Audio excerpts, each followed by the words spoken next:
What up, man? How y'all doing? Welcome on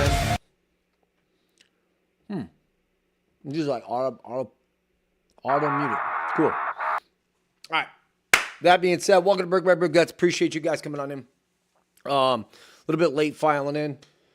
I have been pounding out a bunch of work this week, getting it done. Pretty excited. You can see the shop's still going, which is really great. Tonight, we're going to cover some pretty important topics, which there has been a ton of developments. Like a ton of developments. Hopefully this thing's not muted. There's been an issue. The button placement on this is terrible. I don't really know why they did that. I might cover it. That might be my thing. But in a nutshell, yeah, so like this is like one of the first things. I'm going to probably just go over everything straight up. This is not like set in stone yet. This is not definitely a thing. But I don't know. We'll see what happens. What's good? Hey, JD Barham says, yo, what's good, sir? Doing really, really good. Good to see you. Glad you're here. There's been a lot of recent developments, and a lot of it involving challenges and issues that arise with our Constitution, specifically the Second Amendment. But this is going to be across the board with a lot of constitutional issues. And recently there was a judgment being placed, and I don't have the very specifics of it, but the way the judge, his name is what was his name? Judge Ho, H-O. I believe he's probably Korean descent. I served with a guy named H-O, Ho, and he's from the Republic of Korea, South Korea.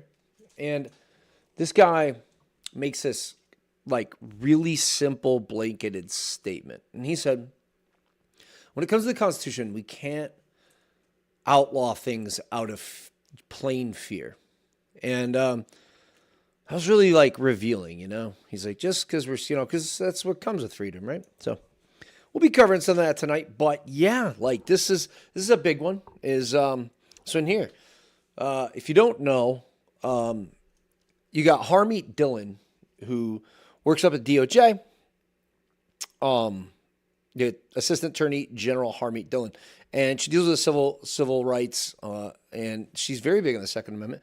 And ultimately, one of the issues that we're seeing is that we don't see Supreme Court cases being taken up in two areas of interest. And the big ones are semi-automatic rifle bans, also known as to the individuals usually making the law. They will call them gun grabbers, whatever you want to say. But in professional layman's terms, they will say assault, not just weapons or rifles. Make up a term. Assault weapon.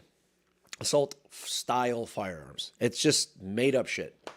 And I'm being serious with it. I'm not trying to be like, oh, it's made up. And no, there's an actual definition for an assault rifle. And we can watch this if you'd like. Ian McCullough from Forgotten Weapons, excellent guy, really high speed dude, kind of like a museum nerd kind of guy. Sorry, Ian, don't mean to offend you, but you do a great job. But he explains this, how the French and the Germans with the STG-44 developed the assault rifle. And so they have used this to completely mesmerize voters and so on and so forth into saying assault-style firearms. And they make up all these terms, make them sound like, so they look scary and sound scary, we're going to ban them, right? And the Second Amendment is pretty clear.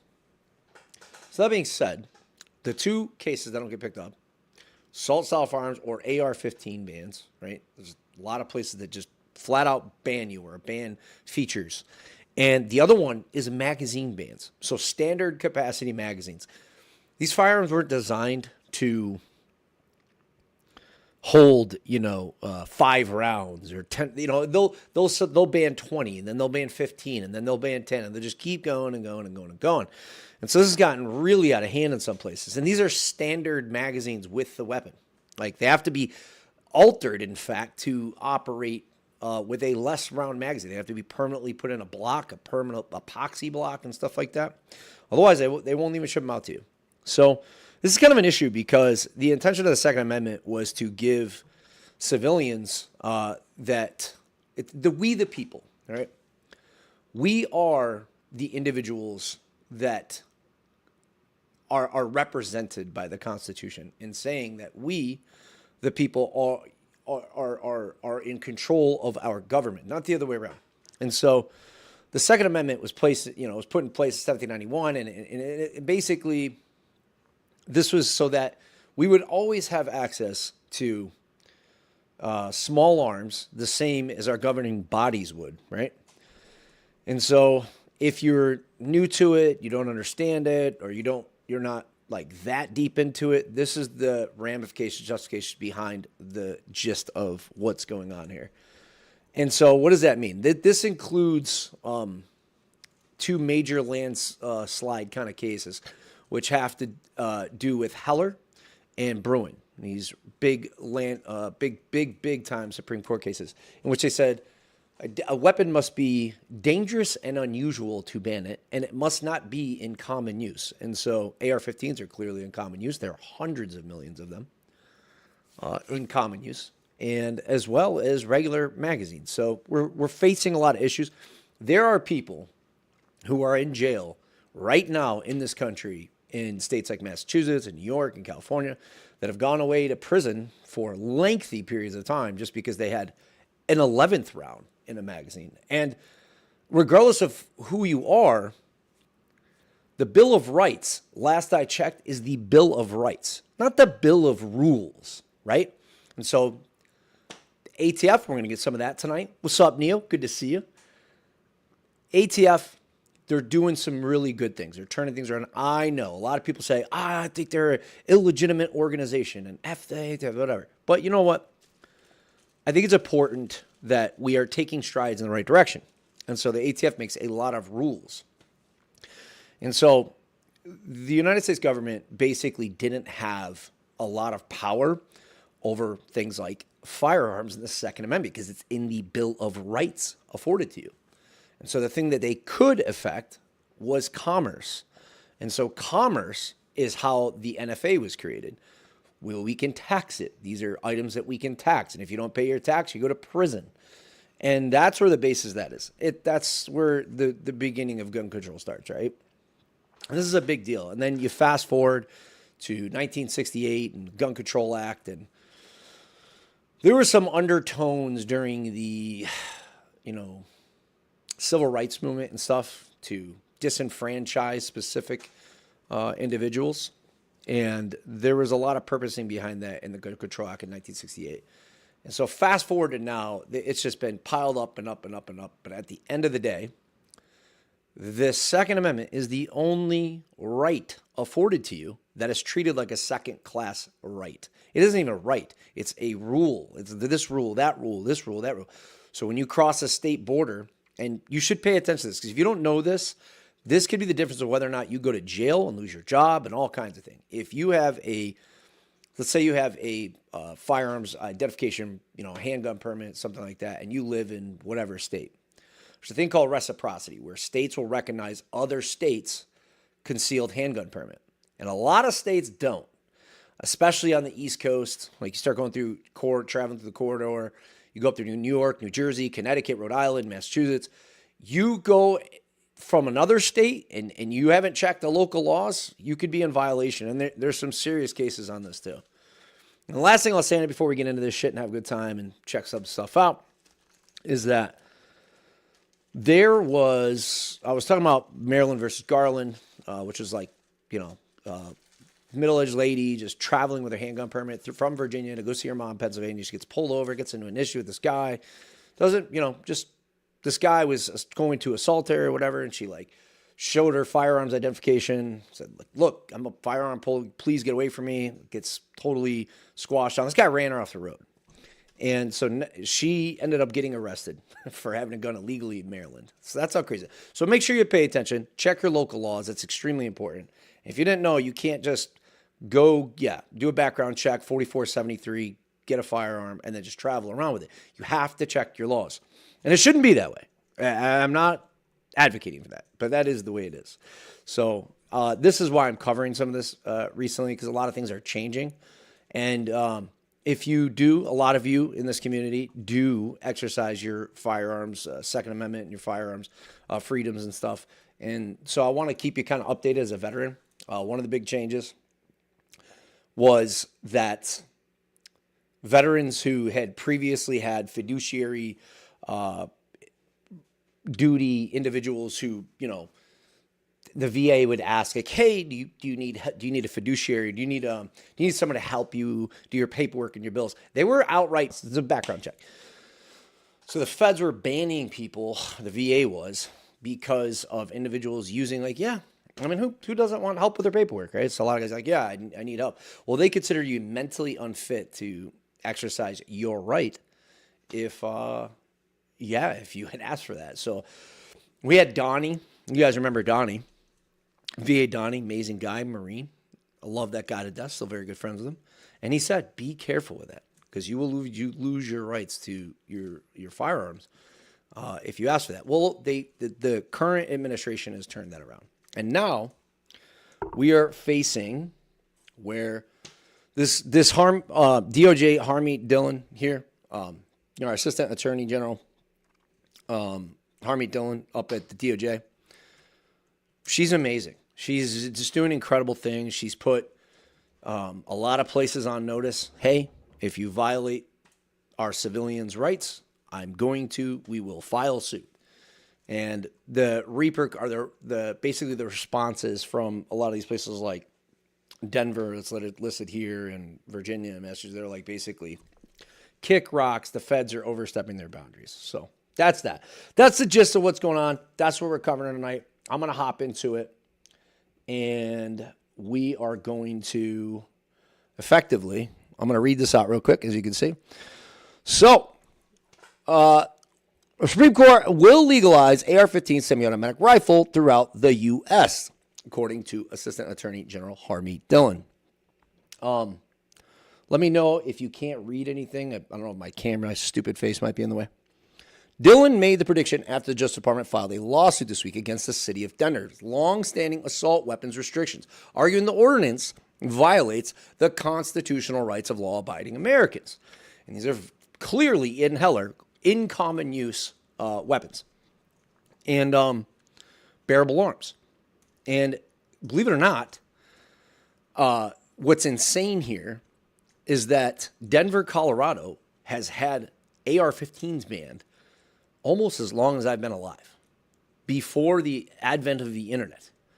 And they basically said, kick rocks. We don't care what you said. And the reason they said this, the Supreme Court has already stated, you can't do this. Please remove this.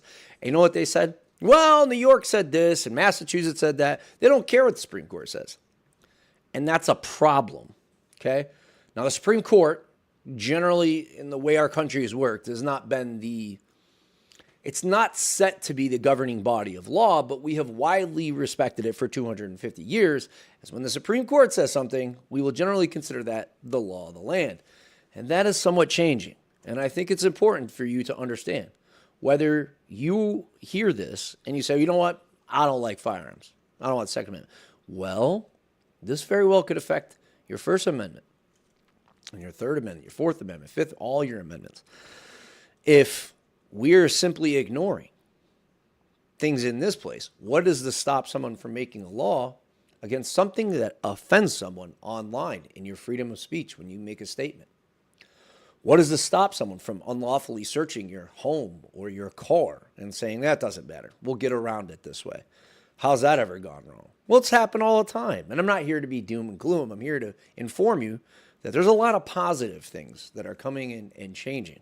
And I really look forward to it. So this is one of them. This has been a long time coming, and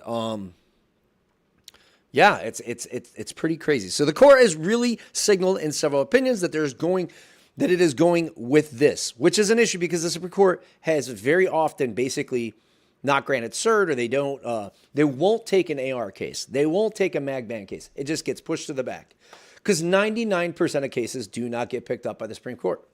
Like, you win all your appeals. And one of the major issues, and I'll shut up and I'm going to keep reading the article real quick, then we'll jump into a video.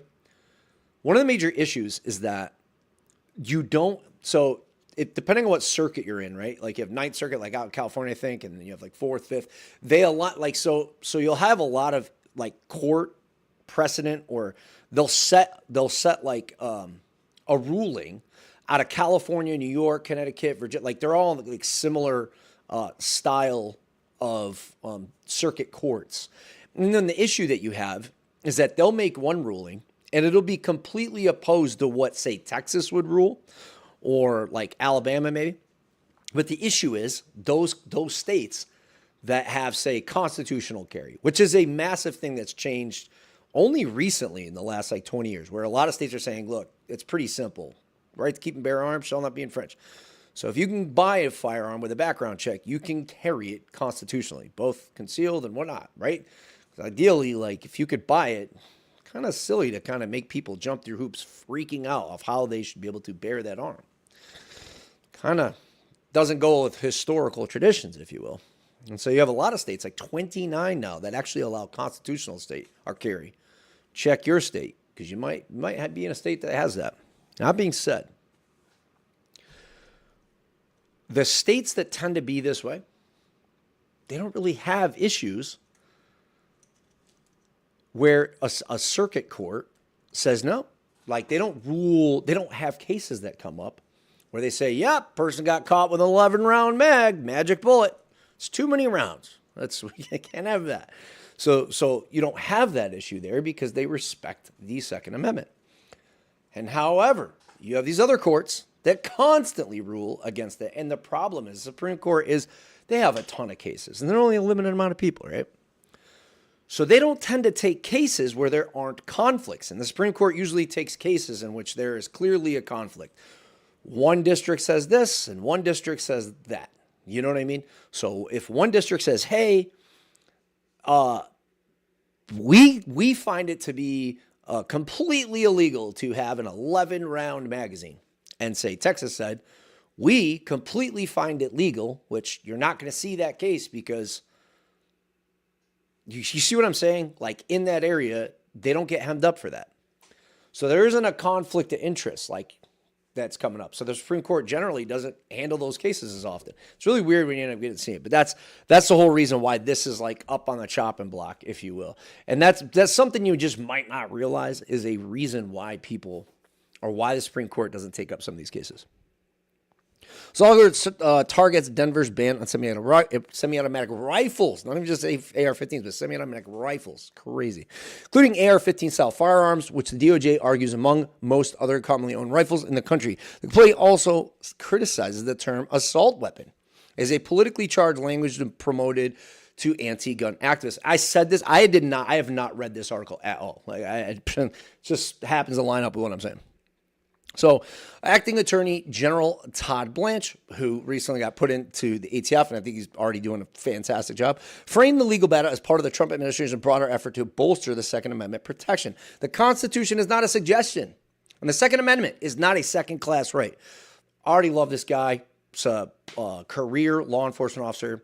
And everything I've seen, he's got 34 new rules they're proposing and putting in that makes a lot of this stuff become much more plain English. You don't have to do mental gymnastics to try to figure out how your rights align. So we'll talk about that. Denver's ban on commonly owned semi-automatic rifles directly violates the right to bear arms. I mean, it's very plain and simple. People might not like it, but that's just the way it is, right? There's a really important old saying, and I might not get this perfect, but it basically says, if you would sacrifice freedom for safety in the place of safety, you deserve neither. And I'm not exactly sure Ben Franklin or somebody quoted that. I'll have to look it up. But that's a very important thing. A lot of other countries, they have sacrificed all their rights in the name of safety. And now they don't have any rights. And so that's why I'm big on this, man. Because, look, I'm not like this big, massive, firearms, tactical. I know that shit happens, man. I get it, But at the end of the day, when you've truly been around, seen around, you've lived I've lived a pretty good long life. I'm heading towards my 50s. And I've seen what happens, man, when it's almost like human nature for governments to, North Korea out, if you will. And I personally, it's something I like once I've like really delved into the history of my nation and the pride aspect to it and being proud of our roots, where we came from and how we created as a relatively new country. The Constitution is an incredible document, and it's one of the like most influential, amazing documents ever written by humans, in my opinion. And it really serves to protect us very well. Look, my wife's from Germany. I love her country. I love visiting there. But dude, like you can get pulled over and just have your car searched and accused of shit for nothing. The police over there is, it's not like that, whatever. I have personally, because I was stationed there for a few years, I've literally seen it twice. It literally happened to me, and it happened to a girl I was driving with, where they forcibly took her blood for checking for substances while driving because they just suspected. So they, like you would do a sobriety test here, and you could either refuse it or you could take it, right? You say, no, I want to speak to my attorney, and they'll probably arrest you and book you, and then you're not, you'll go back and so on and so forth. Well, they can by force test you, okay? And the same goes for firearm ownership, and just this is the way it works. I don't have all the details. I'm not from Germany, but that's very scary, man. And then you have other countries where freedom of speech, as I said, the rest of your constitution does lay off this regardless of where you stand. And so you have other countries right now that are fucking in chaos because people are like, they started this whole like hate speech online, but it's just, what is defined as hate speech? They call it hate speech, but then what's defined as hate speech? Anything that offends someone. How in the fuck could that go wrong? That's scary, man. Because like you could say something online, right? We all are online, most of us. And you say one thing and the person says, I'm offended. And now these are ended up in prison sentences in some countries.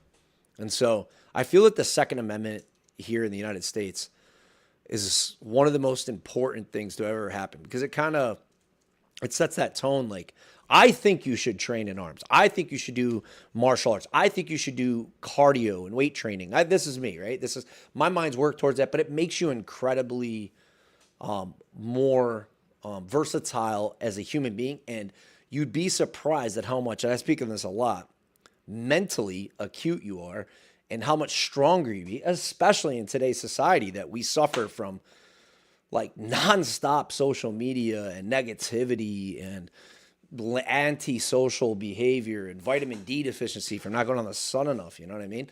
So doing these activities vastly reaches out, and I can attest to this because I do them myself.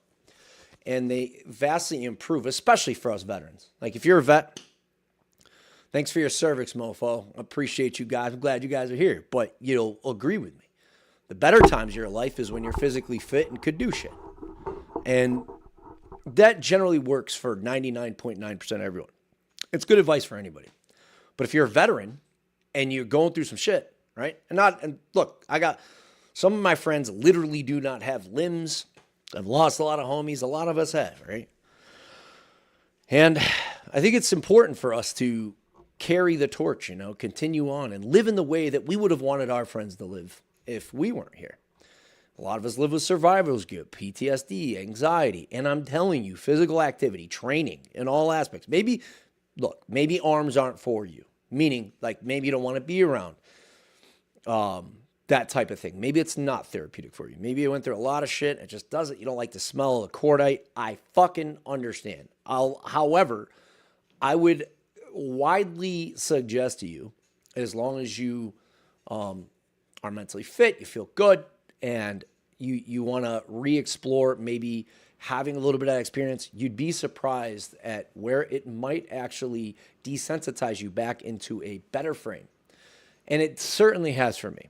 And I'm pretty big on it because, this is why most of us signed up. Like, you know what I mean?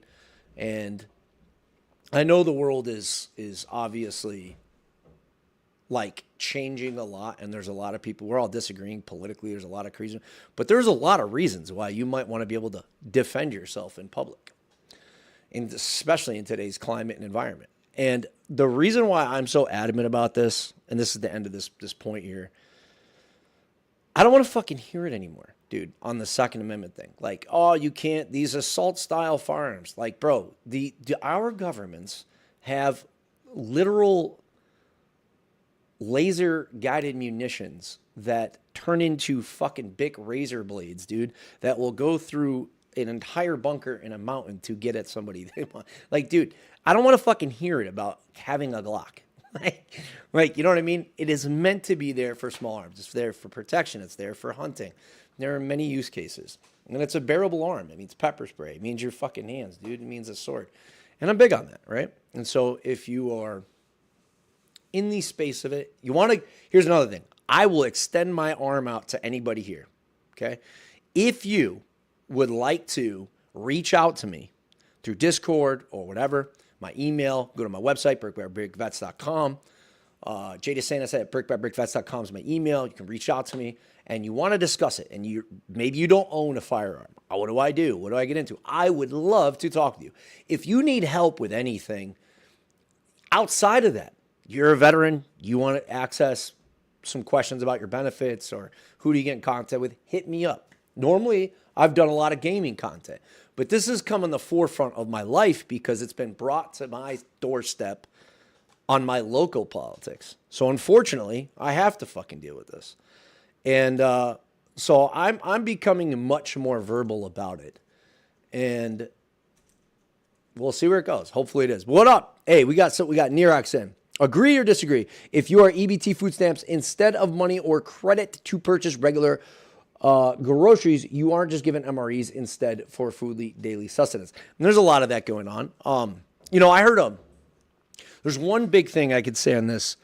We're here to discuss whatever you want to discuss as well. So thank you for anybody who's commenting. Please keep the conversation going. Whatever you say, we'll discuss it. I'm very interested in that. But this one in particular, I'm going to answer that before I read the next one. I was watching a while back. I saw like a clip of Asmongold, and he was discussing how he had been on EBT food stamps when he was a kid, like welfare. His mom, they were poor.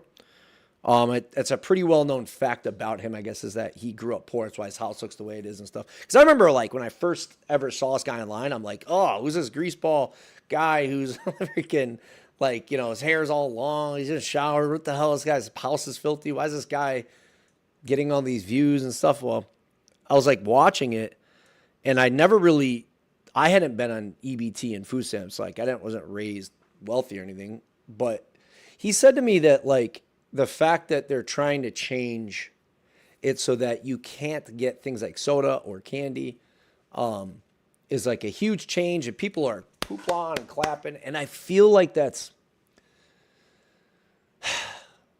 those are social programs that I think are extremely needed, especially for those who may be unemployed or disabled. I can agree with those. I'm not a big socialist guy, social program guy. But that's when I can. And he said some of the darkest days he ever experienced were the days they couldn't afford something or they couldn't do, heat wasn't on, but he could get a Mountain Dew or Doritos, and it made life a little easier. And that really hit home for me. I was like, dude, I'm super fortunate and blessed. I don't have to. I know it's a little off topic of the Second Amendment, but I don't care. Whatever you guys want to talk about. So I remember thinking to myself, like, dude, yeah. Like, fuck, dude. I think a lot of the people that are making these rules, just like the Second Amendment, they don't have anything to do with, they don't know a fucking thing about the topic. And I'm going to be honest, that's a massive part of what's wrong with our government. We have all these politicians that aren't experts in anything besides arguing in Congress or the Senate or whatever else, making up all these laws and rules and dumb shit, regulations on shit they don't understand. And I fucking think that's a massive problem. You know what would help? And I hope if anybody ever watches this and comes out and says, you know what, we got to change the process. The one thing I would change, it would be that guarantee you had a panel of people who were expertise in that area. So like if you were going to speak on firearms, make like for the longest time, the ATF director, there's a video I'd love to show you guys where this ATF director took or he wasn't the director, but he was like the lead. He was the head of something important at the ATF.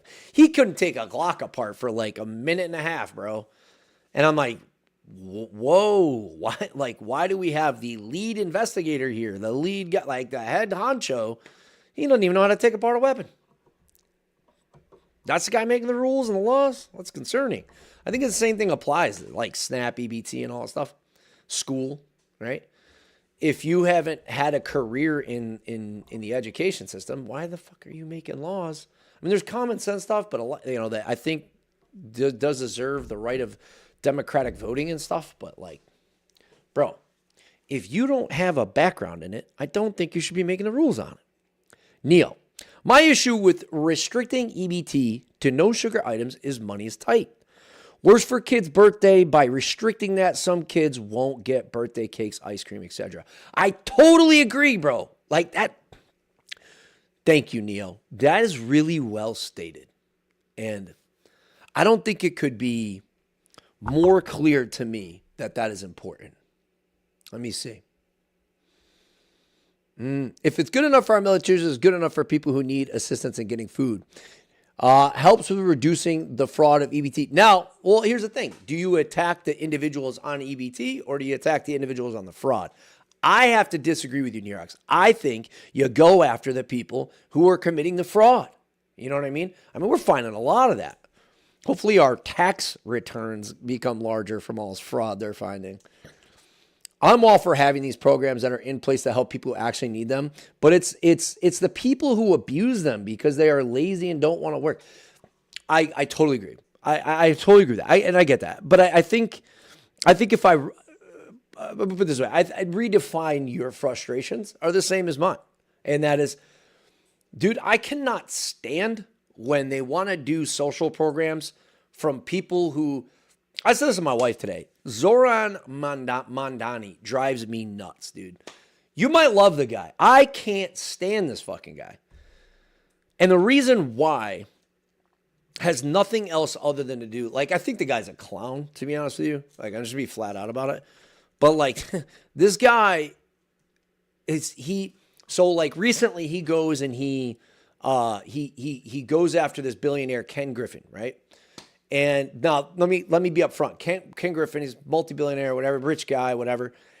But he paid $2.6 billion in taxes to the city and state, and he gave over $600 million in gifts and charity the year before, right? You're like, well, he's still got an insane amount of money, but like he's going around inciting not mentally stable people to eat the rich, and we all know with all the tragic incidents that have fucking happened in the last year, what those people actually think that means. And it's not figurative to them. And so he went and made a fucking video in front of this guy's older house that he lived at. The guy now lives, I'm not going to say where he lives because I think it's wrong. He doxed him, bro. And dude, you see what happened to the healthcare CEO. You've seen what happened to Charlie Kirk. You see what happened to the recent assassination. Bro, like that's not cool, man. It's not okay. You know what I mean? I know there is a huge separation of funds, but my grandfather came from fucking Italy with nothing. And he built himself a printing company out of the side of a pizza shop, dude, and fucking made something of it. And he died like building his family just a little something, dude. And so I can't stand. That's just the way our country works. That's the way free market works, the way capitalism works. And it fucking hurts me to think that like some guy like this comes in and is like, nope, we're going to provide socialist programs. And if you did well, we're now going to give it to some fucking guy who wants to drink all day. I can't get down with that. And I think that's where I would say that's probably where your frustration comes from, Nerox. And it's because it's certainly where mine comes from. It's like, look, if you're not trying to get out of the situation you're in, what are we doing? Right? That's the way. I don't know. I think a lot of people would agree with that. Horf, what's good? Answer you in 1 second. Let me read a couple more of these. I'm over at the people that haven't need them. I read that. Once you taste the veggie omelet, I'd be hella working. Oh, some of the MREs? Yeah, there's some MREs that are fucking terrible. But I do got to agree. Neo made a great point.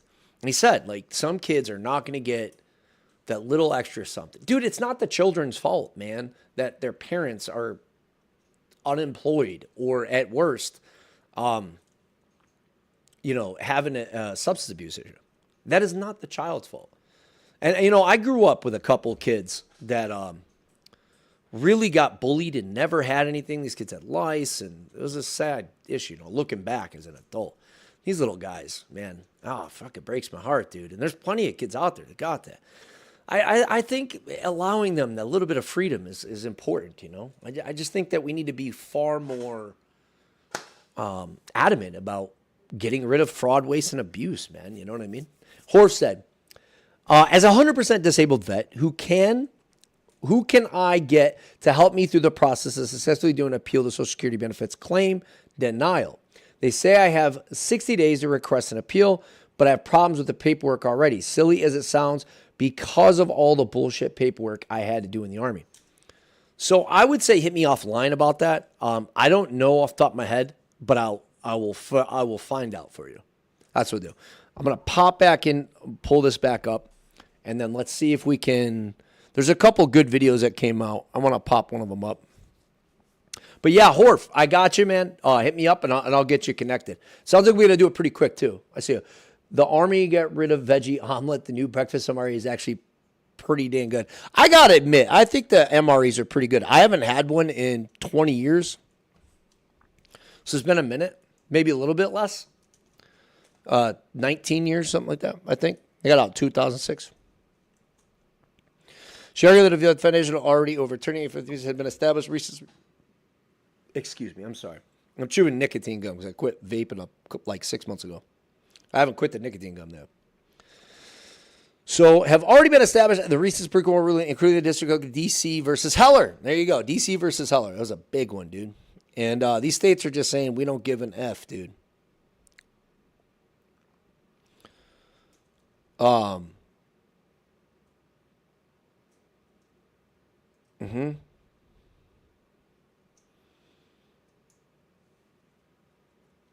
We're here today to let them know that our answer is hell no. That's what they said. Yeah, it was hell no from Denver, which is hilarious.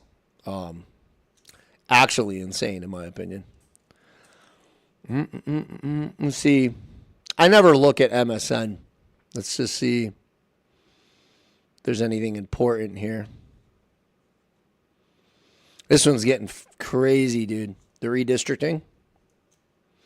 I said United Healthcare. I wonder if it heard.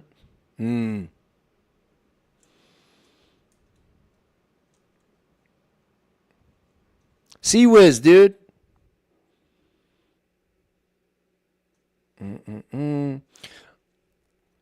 Okay, let's pull up YouTube. What am I doing, dude? I'm like opening 30 of these. Okay, YouTube. Let's go. I love this guy. See, so here's a guy, Matt from CRS.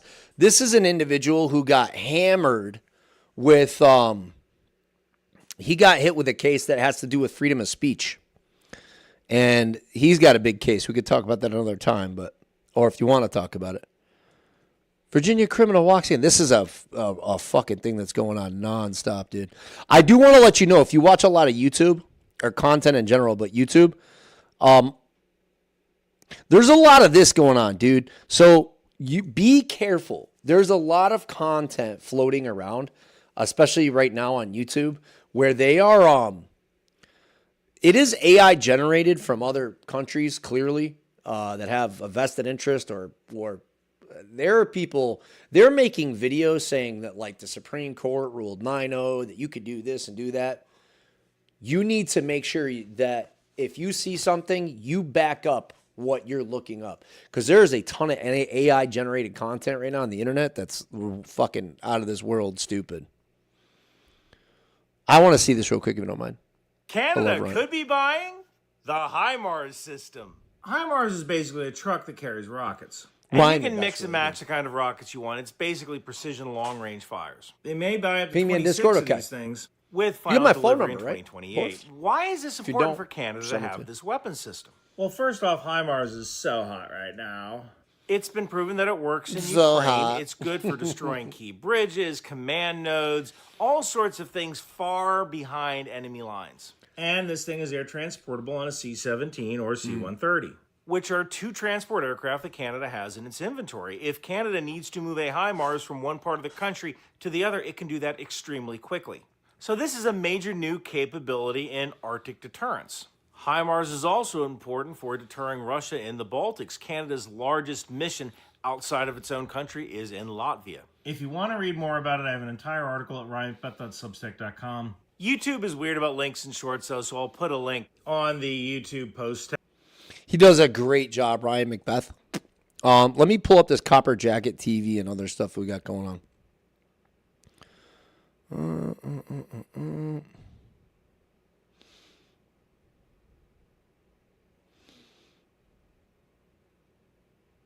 I think it's this one.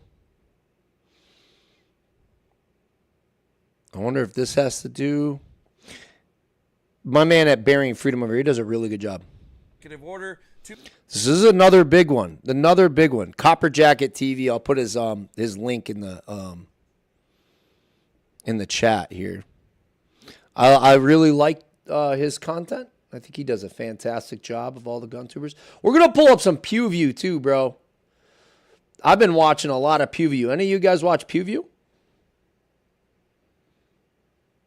I bet you Nerox. I bet you be watching it.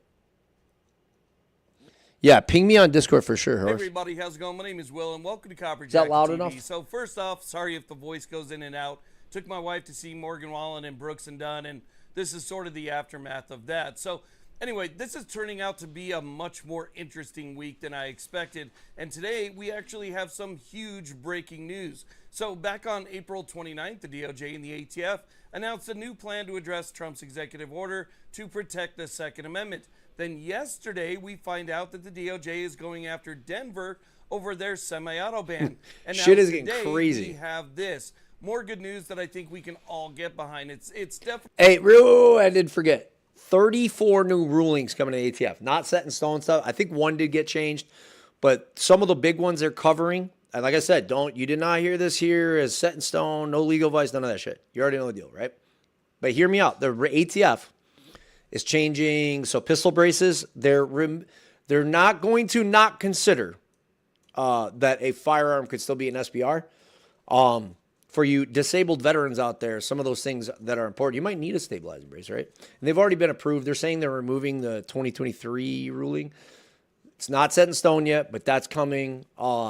If you are an SBR person, NFA item, where you have to notify the ATF, they're trying to make it so that if you're going to be less than 365, traveling interstate, they're going to be working on that. Also transferable items between you and your spouse. So if you get approved for a suppressor, that can maneuver between you and your spouse a little easier. Like I said, not set in stone yet, but these are 34 new rules. And if you guys want me to pull them up, you don't know about them and you would like to see them, we'll pull something up on it too. But just this is all kind of going in line with that. And that's why this live stream is based around this Only a tonight. departure from the Biden years when, A lot of every ruffles. other week we had Ruffled some new feathers. rule or something new was banned or, they created a new office to further restrict our rights.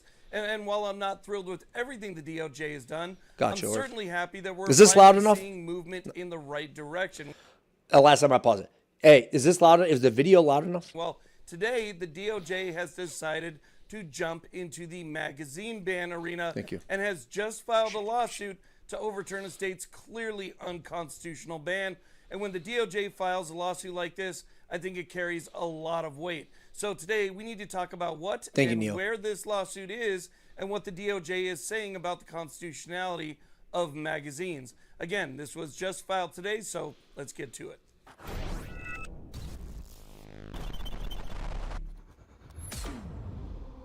That link in the chat is who we're watching. It's Copper Now, real Jacket quick, this TV. video was made in partnership with Kalshi. Look, everyone thinks they know what's going to happen, right? Who's going to win, who's going to lose, how it's all going to play out. Most people just sit there and yell at their TV. On Kalshi, you can actually back it up and get paid for being right. So stop just predicting and start profiting. Now, I'm a pretty big hockey fan, and you can see here that I'm checking out every single matchup in the NHL I like playoffs hockey, too. and where each matchup currently stands. As a matter of fact, I was just looking at the Golden Knights in the NHL playoffs market on Kalshi, and this is what makes it interesting to me. Traditional sports books build the odds to favor themselves. Kalshi is different. It's a peer-to-peer prediction market where people trade on what they think will happen. More like a market than a traditional sportsbook setup. So for the NHL playoffs market, my view is that the Golden Knights will take the Mammoths in round one because the Knights finished the season first in the Pacific versus Utah, who made it in as a wild card. And here's how the contract works. If a contract is trading at 45 cents, that means that the market thinks there's a 45% chance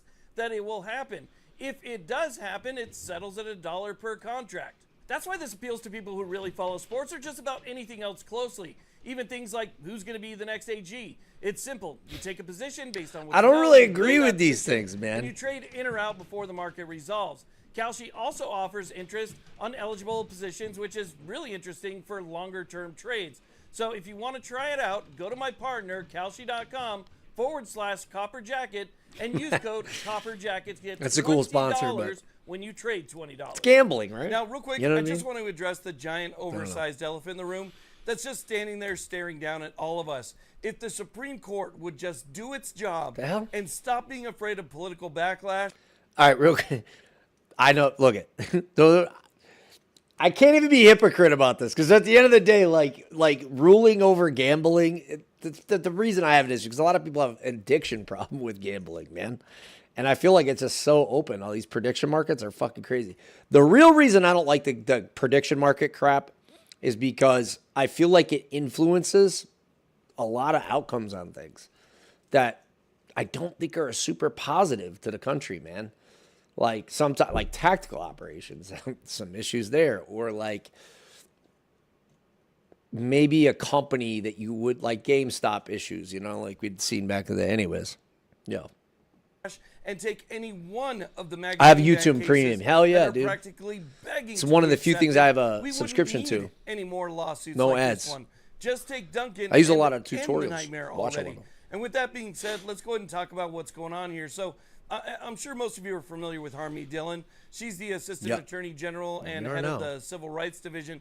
And she was the one who pretty much came out on day one and said that the Second Amendment is a civil rights issue and should It be is. defended like all other rights. Well, she, along with the Principal Deputy Attorney General, the Deputy Assistant Attorney General, and several people from the Second Amendment section that is within the Civil Rights Division, filed a major lawsuit today challenging a ban on standard capacity magazines, arguing that magazines Or if you study law, right? So if they're suing, does that what happens? You know, I'm just asking, right? I'm just curious theoretically here. If the case is in suit, the effectively if they put a law into effect, right? Like they do a magazine or assault weapon ban or whatever. Let's just say they ban Glocks. Like that's a new thing. I think Maryland just did it. Right? So they're just going to ban Glocks, right? Which is nuts to me too. So if it is countersued or sued through the DOJ, does that keep the law off the books until it's settled or does it not? Kind of interested in that.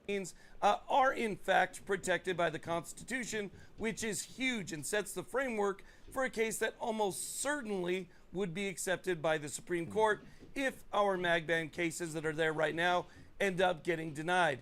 Even though it sucks that SCOTUS plays, favorites, it's just a fact that the Supreme Court will almost always take a case that's filed by the DOJ. So in this instance, that might sick. actually work out in our favor. Now we're going to take a look at this lawsuit here in just a second, but one thing I want to point out is that in this lawsuit, the DOJ basically refuses to play the state's word games by telling the court that they will only refer to them as, quote, banned magazines and I got standard you, Orf. capacity magazines, Okay. which is also huge. Nevertheless, let's go ahead and start Thank with the you. DOJ's press release that was just published this morning, which is something that I've never seen from a DOJ before. So here you can see the title of the press release where it says Justice Department sues Colorado for unconstitutional big weapons stuff. ban of They're really standard going after capacity firearm magazines. Now it says down below, today the Justice Department filed suit against the state of Colorado alleging that the state unconstitutionally bans certain constitutionally protected standard capacity firearm magazines. This law unconstitutionally infringes on the Second Amendment rights of law-abiding citizens to keep and bear arms in common use for lawful purposes. And you can Look, I'm gonna make an argument. So I'm gonna make a little argument here on the high capacity magazine. So let's say you are in the field of, I'm not a big firearms person. I don't really understand this field. I don't get it. What do you need this many rounds for, and so on and so forth. Well, what high capacity magazines as a blanket statement is a lot of these terms are made up. And they're meant to, just like ghost gun, that is a made up term. Homemade manufactured, privately made firearms. It's on the ATS website. That is a thing that has been around for hundreds of years. How do you think people made their weapons back in the day? What do you think? A blacksmith serialized their sword? You know what I mean? Like, it's silly. Anyways, here's the thing, right? Gun registry, not constitutional, can't happen, not supposed to happen, and yet they'll constantly say unregistered firearm. It's not a thing. Like, so if you don't know, yeah, these are things, right? That we deal with on a regular basis in the space. So, high capacity. Yeah, I mean, it sounds right? Well, if you went back in time as things progress, and our founding fathers weren't stupid people, they knew that things would progress into effectively more technologically better weapons. And I don't think anybody here is going to disagree that people shouldn't be walking around with a M67 hand grenade or nuclear weapon. You know what I mean? Like, we get all that. That's why you have Heller, dangerous and unusual. However, somebody who had fired a black powder rifle would have said a 1-round, 2-round magazine would have been a high capacity magazine. That's unfair. And so we can't be doing bans I would say my opinion, but it is also the opinion of many others within the law space, that you are banning things based off of a feeling. You know what I mean? And so I really can't get down with these. The weapons were designed in a way that were supposed to function, and they are used all the time by our law enforcement officers and our military. They say, well, military style firearms. Here's where I'm at with it, okay? The individuals that make the argument that, like, you don't need, there is no use case, like Justin Trudeau of Canada, F that guy. You don't need an AR-15 to shoot a deer. That guy? Oh, okay. Well, I'm going to say this, and I've worked law enforcement in special operations within, a prison system. Like, I know that space very, very well. I instructed academies. I taught defense tactics, weapons, okay? Number one, if you are a law enforcement officer and you hear this, please do me a favor. Please respect the constitutional rights of the individuals that you're serving. This is important. There's a lot of cops out there. When the time comes and you say, oh, I was following orders and doing this and this, it's not going to suffice, man. It's not going to suffice to say, well, I was just following orders. Shit didn't work at Nuremberg, bro. Follow the Constitution. Do the right thing. Be a good man or woman, okay? If you're a law enforcement officer, do the right thing. It'll always serve you well in the long run, okay? Number one. Number two, and I don't mean this in any way to hurt our first responders or in any way. We need them. When you have something go wrong and you need help, the first people who come are your EMTs, firefighters, and cops. So no matter how you feel on the end of this table that, well, F the police and blah, blah, blah. Listen, you still need those guys at the end of the day to respond to help you in many, many things, right? But for the individuals making the laws that expect our law enforcement officers to uphold these things, I think they should also apply that to themselves. So these governors and senators and people that have armed $30,000 security details with, direct, like designated marksmen and people carrying full autos and stuff. No, you ban it. You don't get it. Fuck out of here. You got to wait for the rest of us. And that's the way I feel about it. And let me know in the comments how you guys think. If you guys feel the same way. Do you think your local officers should have the same things you do, or maybe a little more? Do you think that the individuals making the laws deserve to have a 24/7 security detail that your own children don't have when they are forced to go to state mandated education systems, right? Let me know how you feel about it. You can see it doesn't say anything about self-defense. It's just lawful purposes the way that it should be. Quote, Colorado's ban on certain magazines is political virtue signaling at the expense of Americans' constitutional right to keep and bear arms, said Assistant Attorney General Harmeet Dillon of the Justice Department's Civil Rights Division.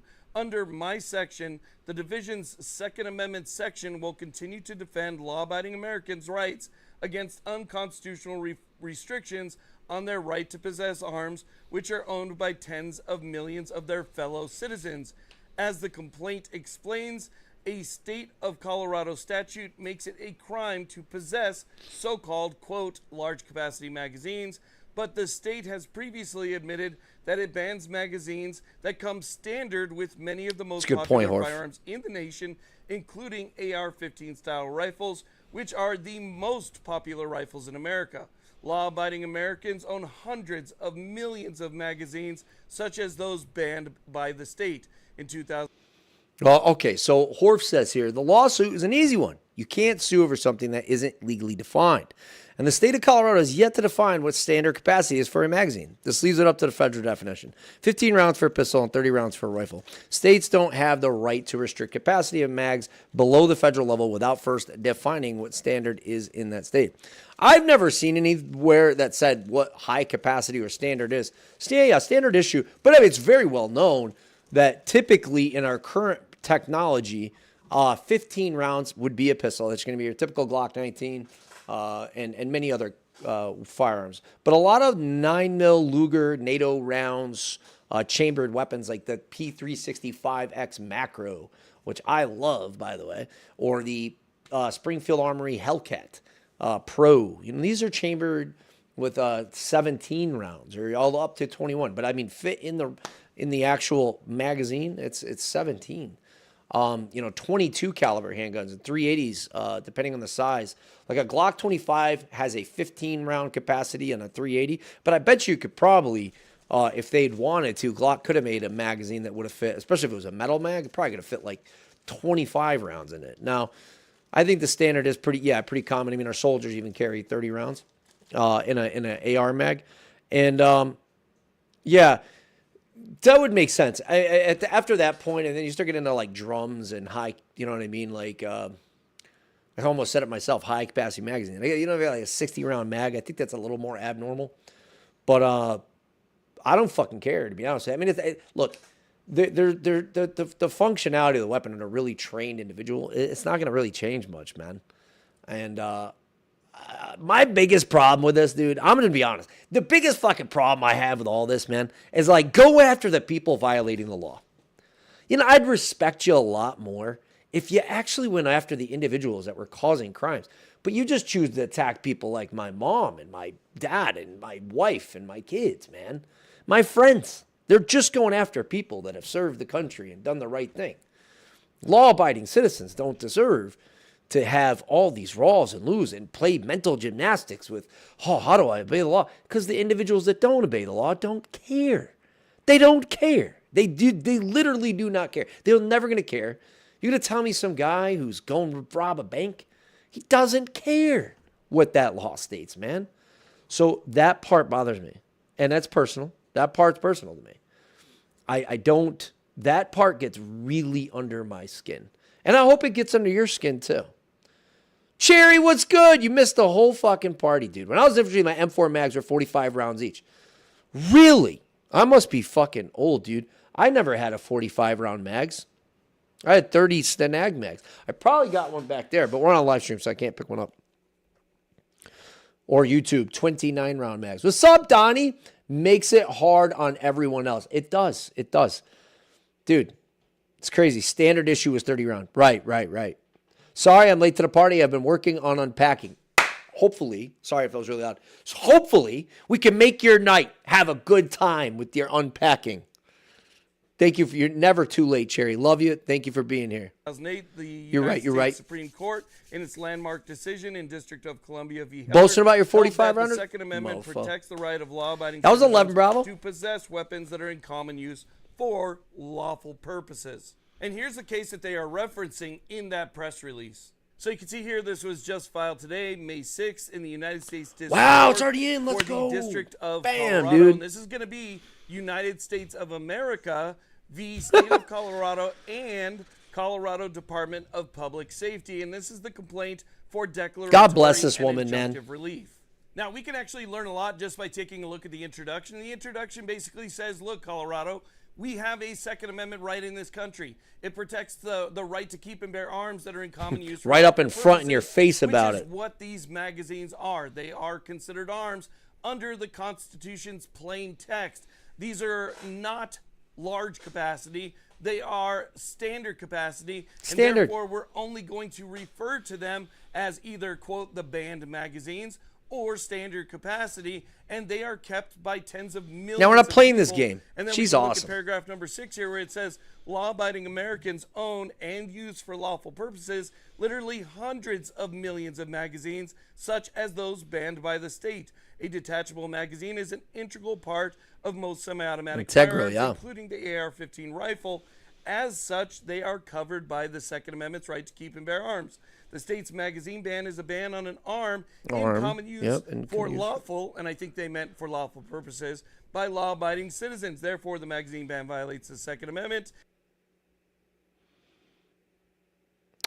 Oh, wow. Imagine, dude, this part's kind of sad. We are losing functionality of, I noticed that even like major press releases have spelling mistakes. I guess it's the state magazine ban is a ban on an arm in common use for lawful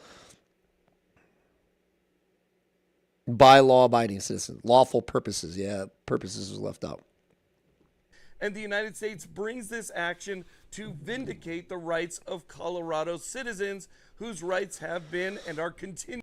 And imagine how many people, like, there's a dude in Sing Sing, like, dude, you want to look up a scary prison? Sing Sing's scary, dude. New York prison. And this guy has never had a record or anything. And he was like trying to become a contractor, maybe an FFL 7 or a manufacturer.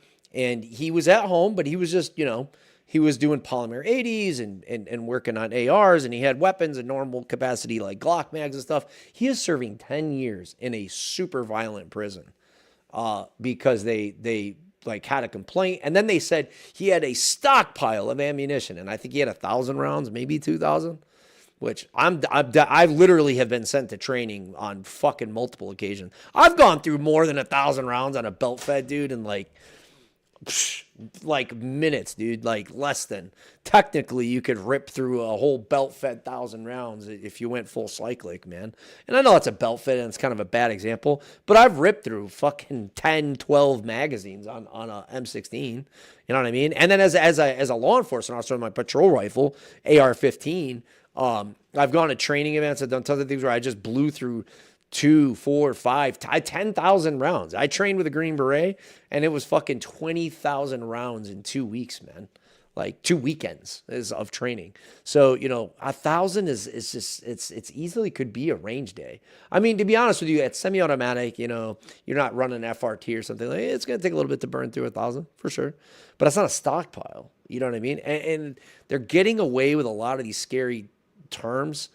They're scary to me. They're not scary. They sound scary to all these fucking uneducated individuals, but ghost gun, high capacity magazine, untraceable, unregistered. No, this is all fake stuff. If you don't believe me, look it up. It's not real. They're not real terms, man. They're made up scare tactic terms. And so that shit pisses me off, man. It drives me fucking nuts. They're standard capacity magazines, and these guys are getting huge prison sentences. Dude, there's people this is where it gets crazy. This is why we need precedents on this, right? One way or the other.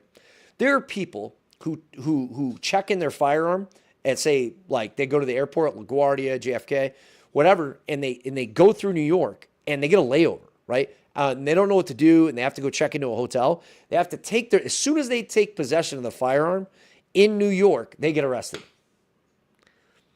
You cannot, I don't care what side of the fence you're on, you cannot tell me that is a good, lawful, right thing. There's an NFL player that this happened to right now. I swear to God, dude. Swear to God. Stockpile. Mic drop. Yeah, dude. You could burn through 500 a regular day. Easy, bro. 100%. If you really want to get after it, dude, if you're training, you preload the mags, you get all set up, you're using stripper clips, dude, you could rip through 1,000 rounds super fast. We're going to pull up PewView in a minute. And you tell me he don't go through 1,000 rounds? That mofo goes through 1,000 rounds easy, dude. And if you train for competition or speed, it's going to go, man. It's going to go. Stockpile my ass. Yeah, no kidding, bro. That's what Horse says. Horse says stockpile my ass. You ain't kidding.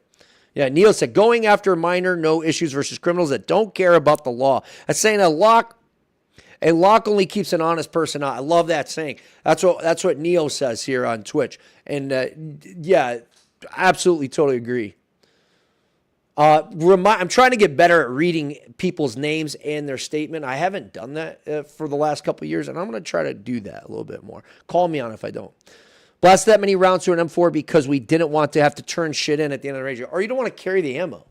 I've blown through ammo because I don't want to carry it, dude. So, yeah, this shit just fucking pisses me off. But, like, what was I saying, dude? The getting arrested for getting your weapon to have to go check into a hotel because of a layover. You're being disingenuous if you say, you could be the worst individual politically leaning into whatever side and you're an anti-gun person.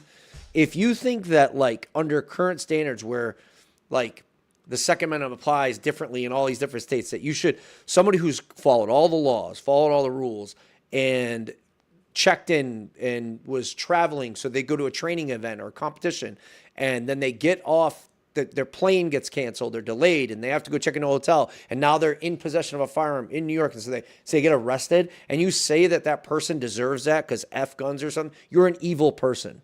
You're a terrible person. Like, I'm dead serious about that.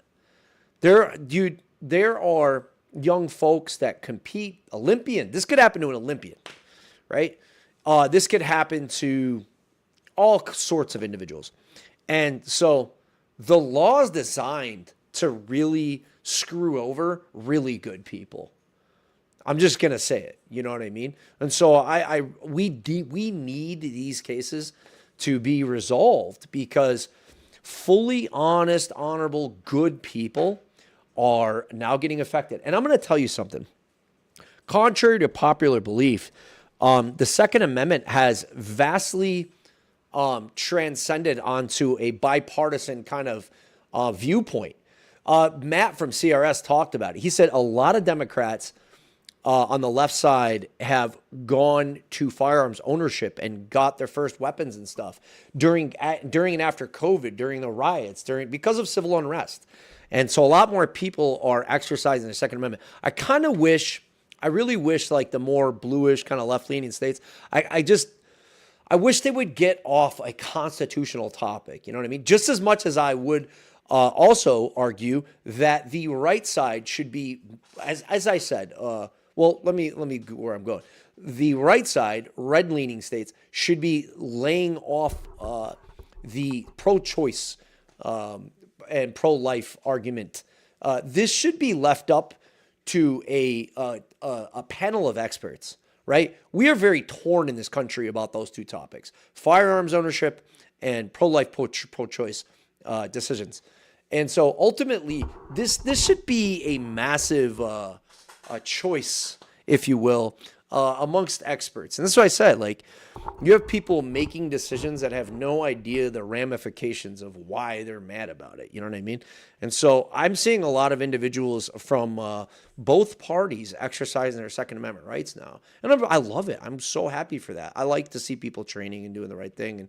And I'm going to be honest, an armed society is a polite society. And dude, you want to tell me that I'm full of shit? Let me tell you something, okay? Lived in Cali, lived in Massachusetts, scariest place. California is one of the scariest places I've ever even, I would say, deployed to or anything. Like California, a lot of places in California scare the shit out of me, dude.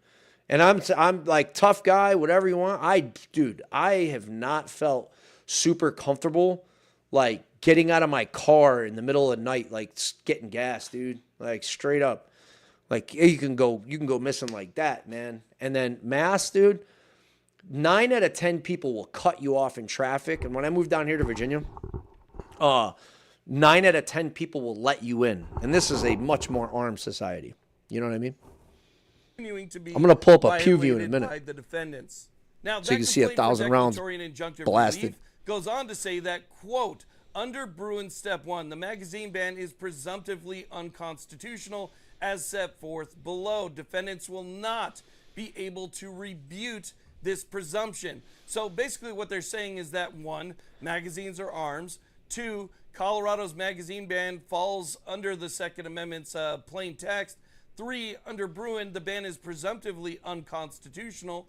4, Colorado has the burden to show a historical tradition supporting this kind of ban. Just like you said, Horf. 5, the DOJ argues that Colorado cannot meet that burden. But what's Right. also interesting here, and different than other magazine ban cases like this, is that the DOJ is also arguing that Colorado's law enforcement's repeated enforcement of this magazine ban is a pattern or practice that deprives people of their Second Amendment rights. And because of that, the DOJ claims that the Attorney General has the authority to sue for declaratory and injunctive relief.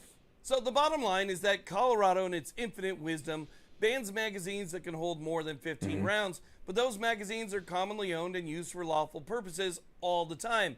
Magazines are, in fact, protected arms under the Second Amendment, which is Right. something that anyone without an agenda would already know. And under Bruin, Colorado has to show a historical tradition supporting that type of ban. And the DOJ says Colorado can't do that because, let's be honest, there is no way a ban even similar to that would have been allowed to stand back from the founding of our country up until the Reconstruction era. We all know Heller and Bruin, man. Bruin says you have to. So Heller says that like in common use, and the gist of it is like in common use and it's not dangerous or unusual. Bruin says that you have to have a historical tradition of banning said such item, right? So those are the two gists. And everybody thought these were landmark cases that were going to decide everything forever, and everyone's just kind of side-skirting. And we've gotten to a point where other states and other politicians now feel that they can just say, we don't care. We're going to make the law anyways, no matter how unconstitutional or whatever. And this is the dangerous point in history of which our founding fathers warned us about. I'm just going to say it flat out. I do not care what anybody thinks. I don't fucking care. Anybody wants to gaslight me into saying otherwise. It is what it is. And I genuinely do believe that at some point, I honestly believe that you may see a governing body, like a state level governing body, actually, who's that? OG, thank you, dude. Thank you. OG_webslinger just subscribed for 26 months. My man, 26 months, dog. Thank you. Over 2 years. Appreciate you, big homie. I'm going to shout you out. You got that general star. Yo, so what was that going on? What was going on here? We're getting to a point where they're basically saying, we don't care what the Supreme Court says. We don't care what the Constitution says. And what this is going to cause from one side or the other is going to be, you're going to see a state probably level government secede, like they did in 1860s when Lincoln got elected. And southern states did this. And that may sound completely off the wall to you. You may say, oh, Civil War, like the seceding states, come on, bro. That sounds like bullshit. I used to think the same thing, but in the direction things are going, it's very possible in our lifetime. You may see states say, and why I say it could happen from both sides, let me give you an example. So let me pull myself up on the big screen here. So let's say this becomes a pretty standard thing for 50% of the country to ban weapons and attack the Second Amendment, or it could be another issue, right? Freedom of speech, right? We're going to lock you up for speaking a certain way. You very well may have right-leaning, people who are more constitutional, or states that are. You may have that government say, you know what? We're not going to be part of this. We are going to separate. Say what you want. That is very plausible. On the other side of the argument, you have states that are saying, we don't give a shit what the Constitution. We don't care what this says or what that does or what the Supreme Court said. We are still going to enforce this. And that becomes a conflict of interest. So in that case, those individuals say, you know what? We're no longer following your rules because we want to make a republic of whatever. And the way the United States works and the way it was intended is to be a federal, like a republic, a constitutional republic, goes in charge of like 50 little countries, right? And that's kind of how we operate. And so that's that. And this is why I say, like, in our lifetimes, you genuinely might be able to see like states that separate. And that people who think like, oh yeah, man, it's going to be like, dude, the Second Amendment's there so that like against the tyranny and blah, blah. Like, I genuinely think that's a really, I mean, I don't know, right? I'm just another talking idiot on the internet with military background, you know, or tactical background. But at the end of the day, I don't think it makes any sense. Personally, like, I will use that one tactical background and understanding of warfare is that, like, look, I think an individual, honestly, is that would be squashed, quelled really, really quickly. But an entire state government system saying, we're no longer doing this and anybody want to join us? That seems really plausible to me and terrifying as shit. So yeah, that's going to be that. I'm going to pull up so with all the Debbie Downer, I would say I think that's really negative information. I'm going to actually pull up. I swear this thing's just listening to you because look at this is a whole thing now. But I'm going to pull up PewView for a positive change. Roman, what's up, dude? Brothers. You got sisters too, Roman. There's ladies in here too, bro. Love you, man. How you doing? Got me super excited. Brick's going to buy some land, dude, so we can go ride four-wheelers and shoot guns, dude, and have a good time. I'm hoping to do some fishing and a bunch of outside stuff with folks, you know. I'd like to get a bunch of veteran buddies to be able to come out and chill. And we could do different events. Maybe, you know, like some folks just want to fish and don't want to do any shooting. Say, hey, man, I don't like it. You know what I mean? That's fine. Or go four-wheeling. Do some dirt biking. I'm really, really trying to make this a goal. And I'm saying it here because normally I'd want to surprise everybody, but like I want you to hold me to it. If I haven't accomplished this within 5 years, I'll be embarrassed. But hopefully you can look forward to it. I really like Pew. I'm going to pull up one of his shorts real quick so you can just see how talented this guy is. He's really good friends with Fat Electrician, too. They're like best friends, but I don't know if they're best friends, but I think they live next to each other. I love this guy.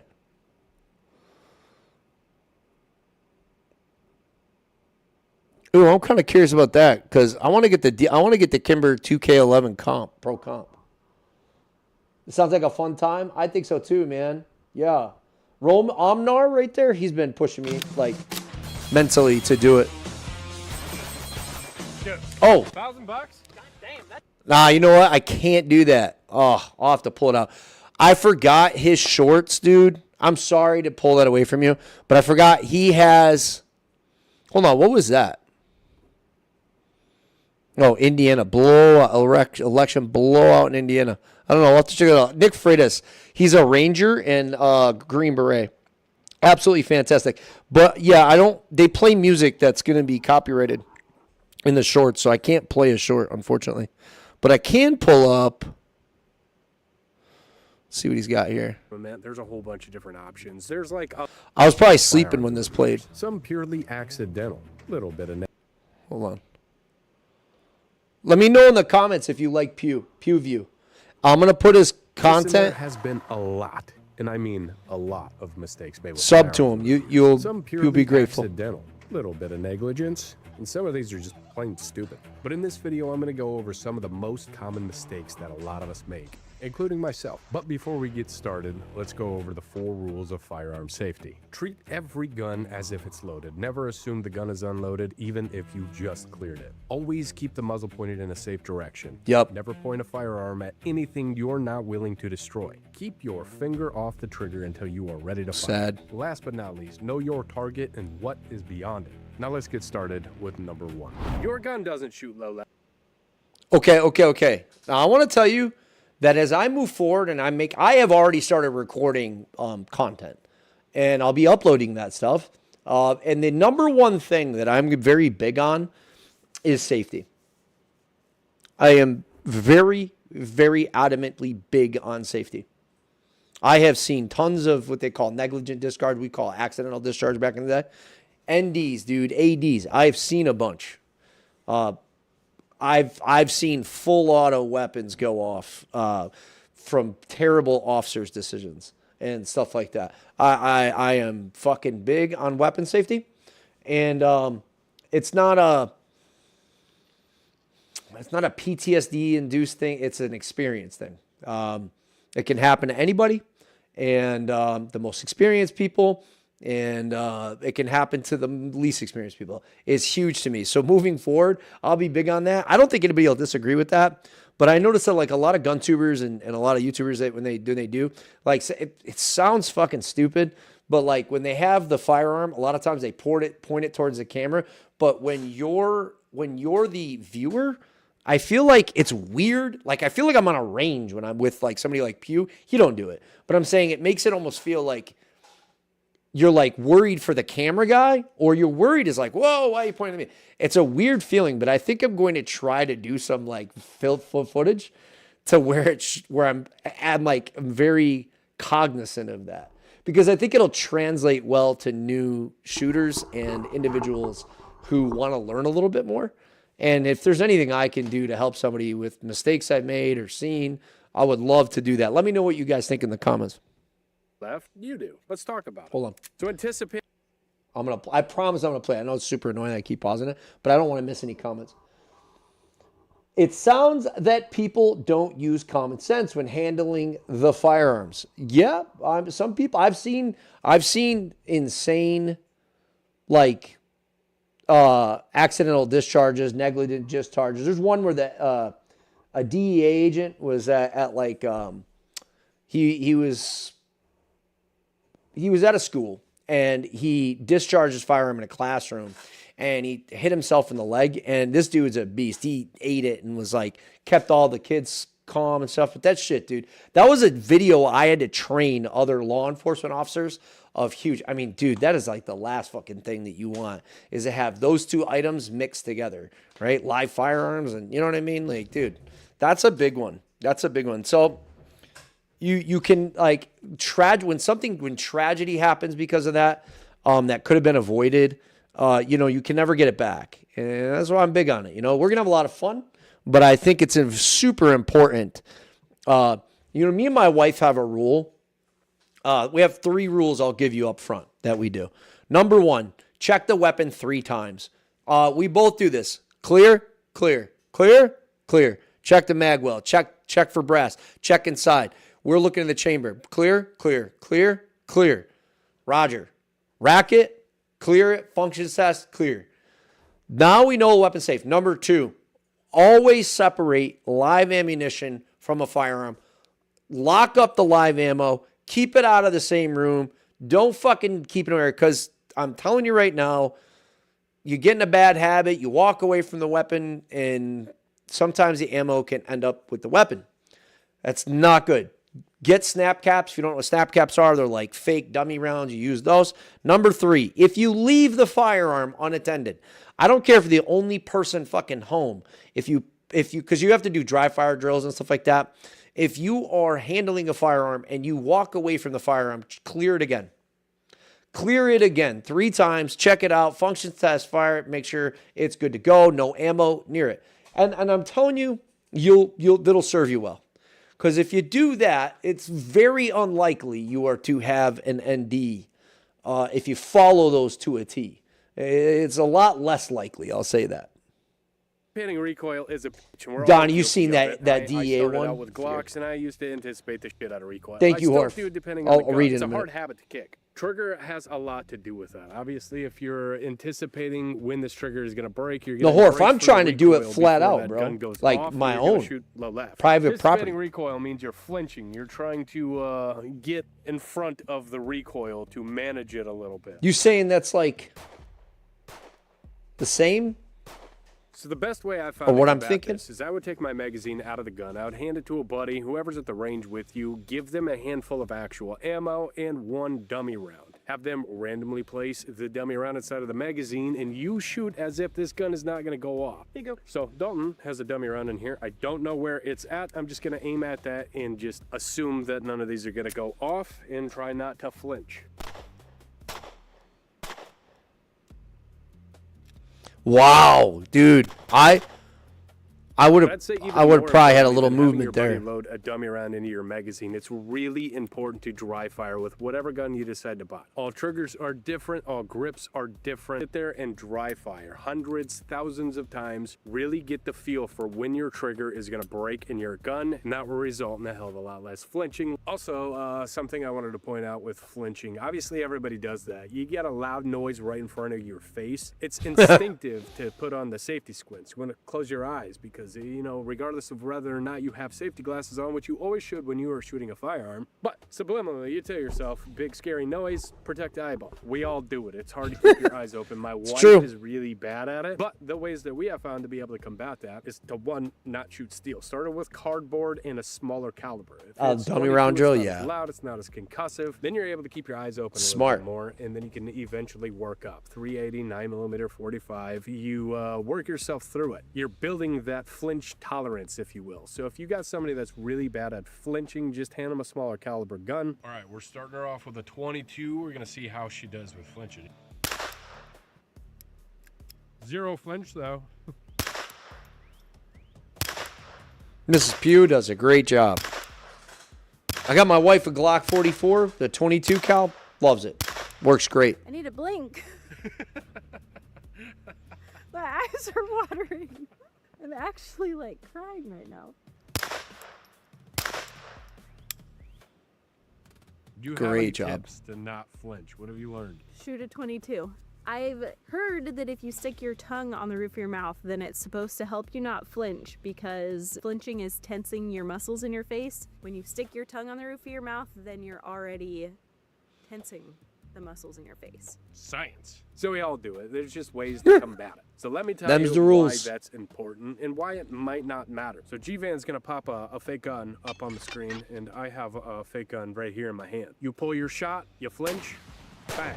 So here's your average blink time of a normal human being. And when you flinch, you're blinking a lot harder than just normal blinking. So that at least doubles your time. You're missing your follow-up shot, and you got 007 style. So practicing your ability to not flinch is probably more important than we all lead it to be. Now, before we go any further, we need to thank today's sponsor, TacPack. For those of you that don't know, TacPack is a monthly subscription service. Any of you guys get TacPack, bro? Doorstep You ever every got single this one? month. And in these boxes, you can expect stuff like a saw, fixed blade knife, some mechanical, a belly band holster, grips, targets, a new stock for your rifle, super sick merch, a tumbler, next level armament charging handle, and AMB safety. And of course, a bag to put it on. Now, TacPack has two main tiers. They have the standard and the plus. The standard is going to cost you $59.95 ship. The value inside of the box is anywhere from $90 to $120.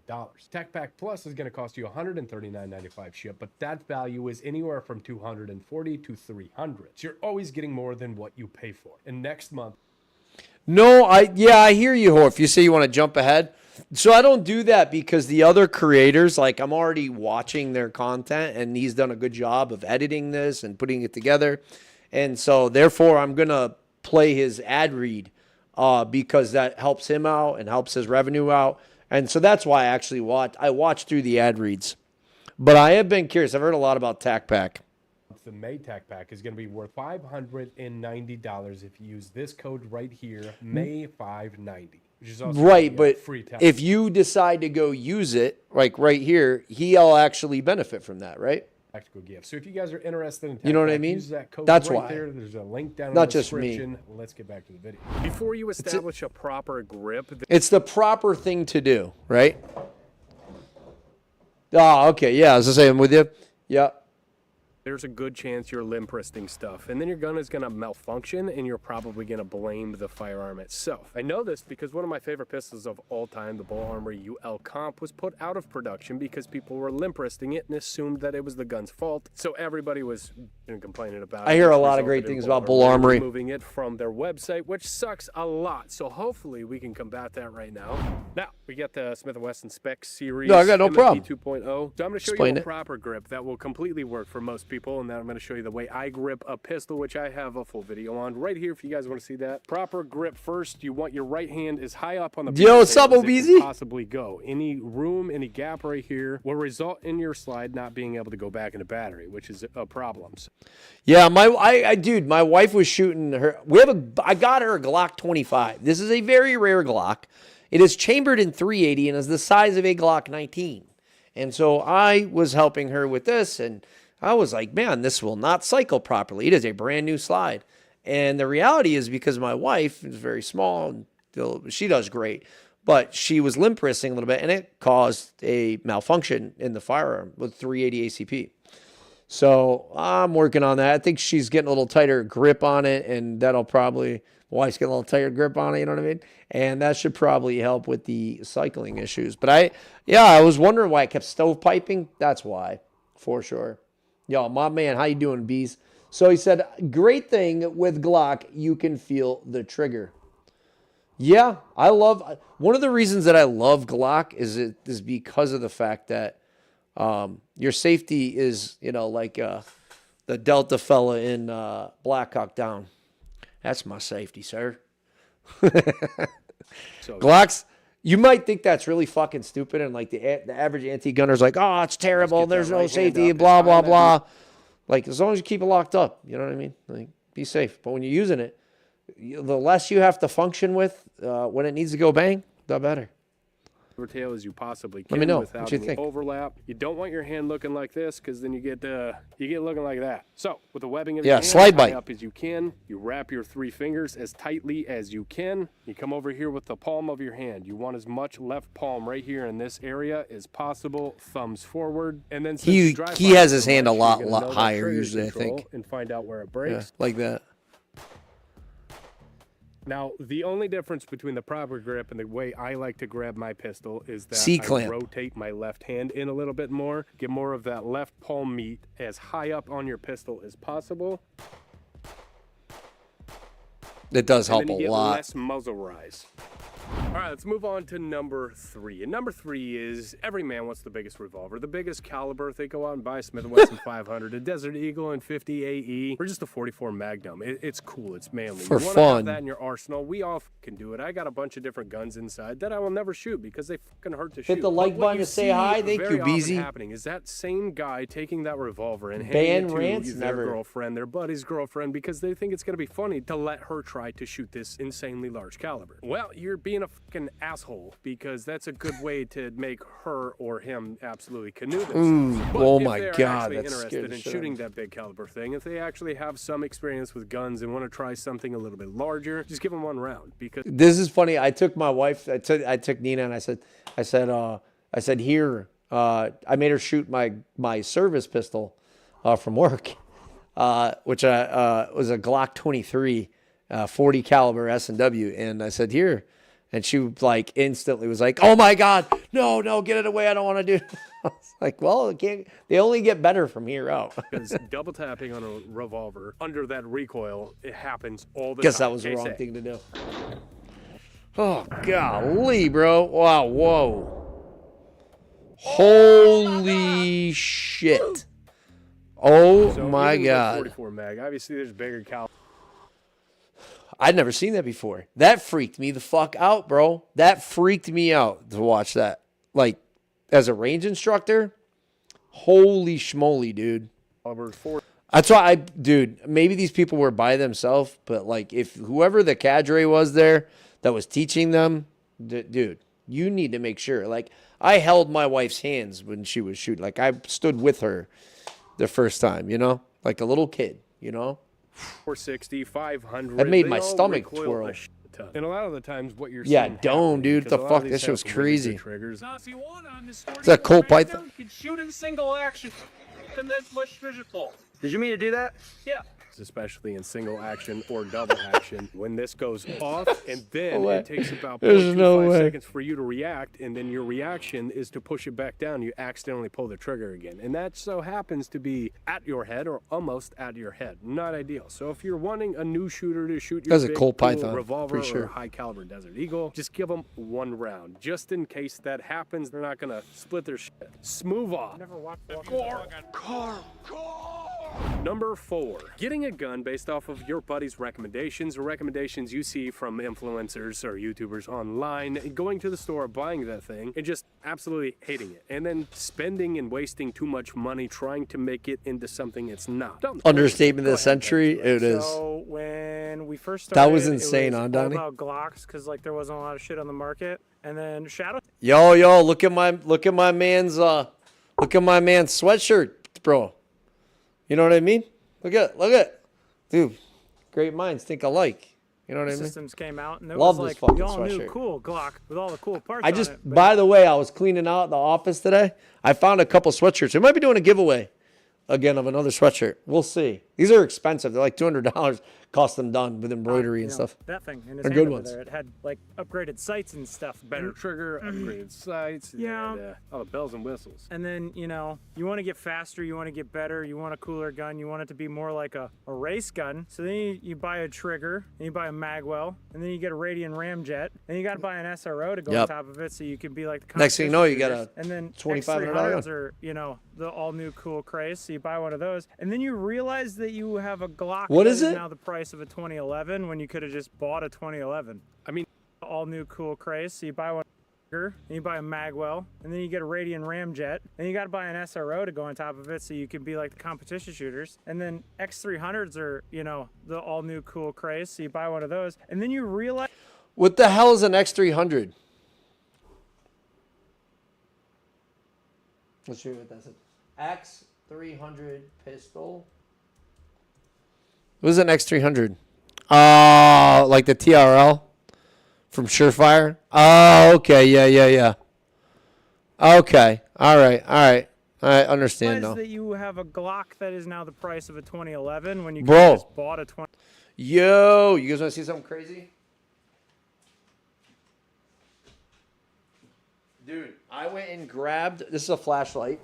I got a flashlight. And okay, this is at Harbor Freight. And I bought it because the craze right now is that this thing is like, it was like 50, 60 bucks, man. And they say this thing is as good as that Streamlight. 2011. So I mean, we'll I be think we are literally putting all that to guilty the of that. test. If you're a It gun owner, you're probably feels guilty of heavy that. as hell. I've decked out plenty of Glocks in my day. I have spent a ridiculous amount of money trying to make it into something it wasn't. And then I went and spent $450 on a CZ I don't know, I'm P10, and I'm interested. like, holy shit, this is better. People I go didn't crazy have to about go this deck thing, out though. that fucking Glock. This is a better stock option. If you like Glock, can go out and spend your money on the Glock, deck that thing out, turn it into I something run Glock and Anyway, shit because yeah, that's I'd the rather be thing good about with it, man, of tactical being shooting able to and customize guns your that own guns. Do whatever the fuck you want. I would Try be whatever using. you want. I'm just saying I see that a lot. Somebody will take a recommendation for a gun they don't like as it is and then try to change everything about it. And guess what? They still don't fucking like it. So instead of spending that $2,500 decking out the Glock, you could have just went with that more expensive option or fucking buy them both. I don't know. This is America. Do whatever the fuck you want. All right, this next one kind of pertains to rifles. Obviously, there has been a boom in the sale of AR-15s. And most You like the people- TRL? I have the TRL on my G19. See, and I have a Streamlight. Do I have a Streamlight or I have a Surefire? I have a Streamlight on my G23. And I'm not a big tack light guy. Lasers, I use lasers. will Hollow- buy ho- their stock AR-15 Holosun and makes realize it a there's 7 crazy pound nice mil-spec laser triggers I inside like. of it. It's dog. So they go online and they look for recommendations, and like myself, most people You enjoy like the guns, TRL? SD3G. There's also cheaper stuff from Timney, Rise Armament. There's a whole bunch of different options. There's like a lot of triggers that are very good. They're very light. They got Geisley. really short reset. Just The go only issue Geisley with that, for if triggers. you didn't practice on your Just mil-spec Geisley. and understand the break and reset of a normal trigger, and then go and hop on a Geisley SD3G, you're gonna bump fire it. You're gonna go over the berm. You're gonna piss off Yep. your RSO. Something bad is gonna happen. So let me demonstrate that. I'll hopefully give you some tips on how to not do that. So right here. I'm going to tell you this, and I'm nowhere near as good as Pew here is. But yeah, if you're doing your first rifle or you're really new, go mil spec. Like I would do mil spec. Mil spec, like 7-pound trigger. Just get a regular normal trigger. Because I think what he's saying here, and I totally agree with this. If you go with like a designated marksman Geisley trigger or something like that, like it's going to be super light. Like super crisp, but it's going to be dangerous if you don't have a lot of experience. Whereas a 7-pound clearly has an exact reset, long trigger pull, big wall. Here, got a Q Sugar Weasel, You know what I mean? BSF barrel in it. This thing is all decked out. So if I'm just Nice lightly and bright, holding does onto what I this need it to rifle, do. I'm not Well, it's anticipating how good this. the TRL is considered the fucking tack light to go by. I can tell you that. Everybody I say, you said that's well, from what I understand, this Braun Harbor Freight gives it a run for its money. Look, I got Gucci bougie. Oh, I can't grab it, unfortunately, but I got an HK 416, bro. Like an upper. Damn. So I think we'll be going bougie. You know what I mean? But I'm very curious if a Harbor Freight flashlight is as good. Like we'll that. test it. So the thing I tell people, Oh, it turns like when on. I hand a buddy a new rifle that I just decked out. I'm used to the Geisley SD3G. I know what it's capable pretty bright, of, and I dude. know how to not accidentally bump fire. I know how to control bump fire. So when I hand people a gun like this, I let them dry fire the shit out of it. Get a real feel for that reset. It's got strobe and shit. They are very good. And then I tell them, as crazy. soon as they go to fire their first shot, you pin that trigger as hard as you can and then slowly release it. Don't just try to break it and then come off, because that's when you get your bump fire and you go like that. Now, obviously, I was expecting that bump fire. If you're not expecting it, it looks like this. Ooh, That was weird. that was weird. I hit it once and it shot twice. Anyways, I'm gonna blast the shit out of this rifle because damn, this thing dope. It doesn't move. It kind of wiggles a little bit. 77s feel a lot better. Anyways, I sound fucking preachy. Buy whatever trigger you want. Mark Just 262, be I'm guessing? prepared that it's probably gonna fucking bump fire. I if you call don't know it. OBL ammo. Dalton, how many times have you accidentally sent a... Okay. I have done it too. The first times I've can put the SD3Gs into triggers, or SD3Gs into guns, or even longer distance shot. Like you're trying to take your sweet time, your body's relaxed, you're not prepared for that recoil to reset your trigger. And then you go, oh, the hyperfire is the worst by far. That hyperfire black trigger I have is fucking scary. Because like with this, at least you have to full on let go of the trigger. I mean, it helps to reset. Like it's got a nice force forward. But as soon as you slightly relieve a little bit of pressure off the pad of your finger, that thing resets, and then we'll use that little bit of tension to break the trigger again. Oh. Which is really cool when you're trying to. Yeah, when Not you so know much when you don't know it's coming. Yeah, if you want I'm gonna to be honest with bump you, I'm it. completely making fun of myself this entire video. Check These it are out. Just all mistakes that. Bro, the reason I bring it up, man, is because, like, I spent money. We're having a lot of bands coming in. The reason I'm making this fucking content, man, is I'm dealing with this stupid shit. So here's the thing. So it costs a lot, man. You know what I mean? Like the Airsoft Barrett back there, or the Airsoft RPK back there, right? Dude, it costs a lot to be in this, like, to have all the things that you want to pass down or invest in. And so if there's, like, look, I'm not saying don't go decked out on your one setup, but if you have to, say, equip secondary training or multiple weapons, if there's something equally as good or better, I mean, for a third of the price, I'm definitely going that route and putting it to the test. I'm interested because, be honest with you, some of the contracted optics and shit like that, I genuinely think are dog shit more.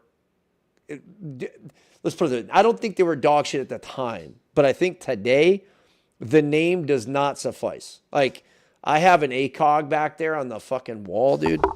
Like, underneath the Airsoft RPK. Airsoft. So, the ACOG, it's amazing, right? It's fucking amazing. It is what it is. But, like, honestly, you can get nearly as good other stuff that's not Trigicon, if you will. You know what I mean? And so if I can get a cheaper light that's as good or better. And I got to be honest, a lot of people knock on Holosun, but I fucking love, dude. Like they're 503, 510. I can't remember. 507. I don't know. Their rifle optic, their red dot is sick. It's not an EOTech. I get it. EOTech's crazy good. It's gonna not break. There's stories that EOTech's getting shot through, but you're a civilian. Like flinching, grow up. low left. If you want to LARP, that's one thing. If you want to go fucking use a gun, have a light that's gonna last 50,000 hours. I don't know, bro. Think about your application. Try to turn it into something it's not. This is a lot of stuff that most of us have already gone through. And if you haven't, hopefully you are seeing this video before you go out and purchase your first firearm, and you can see some mistakes to maybe avoid, or maybe go through. But I love this kid, man. I don't know. Just don't fucking blow your shit smooth off with a revolver. Yes, sir. That's all I got. Know what you mean. Enjoyed this video, hit that Keep like it simple. button, leave Yeah, a it's another comment thing. down Keep it below. simple, Maybe right? subscribe. We'll see you later. Kiss. Hell yeah, subscribe. I love that mofo. Dude, hold on. Let's watch. I'm just gonna play the beginning of this so you can get an idea. This is the dumbest thing I've ever read. Watch Fat Electrician too. I love that guy. This guy's content is chef's kiss, epic. It's good.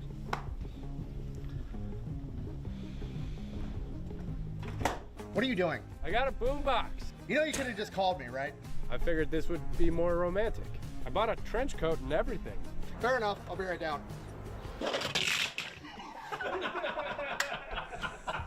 Welcome to PewView. It's gonna be fun. Should I jump? Today on PewView, we got the new gun from Q. He does a great job, dude. I love that. I love that guy. All them guys are great.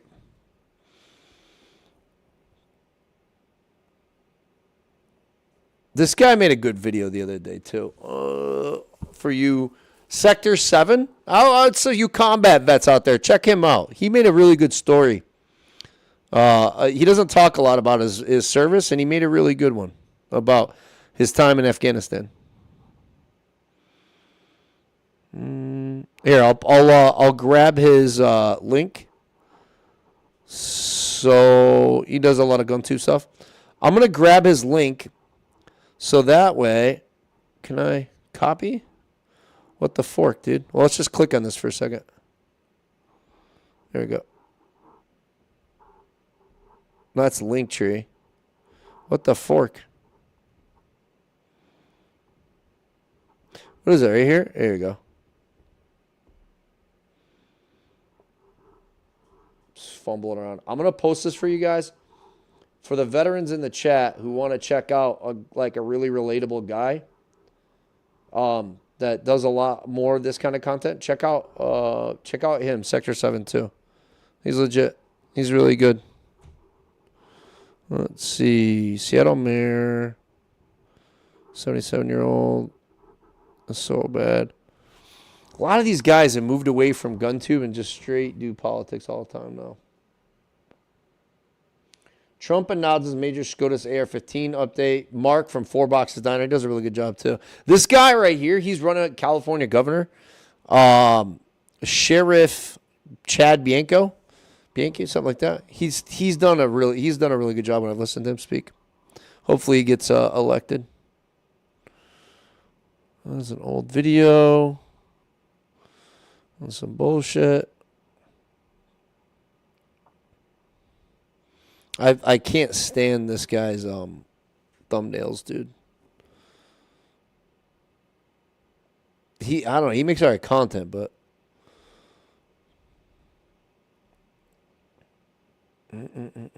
what else do we got? That's fucked up.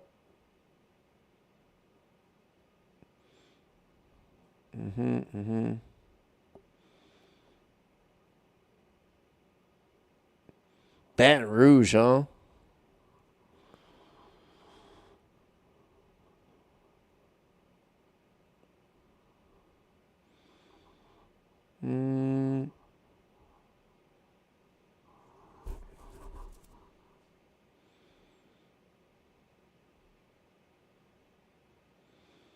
I've never seen this guy.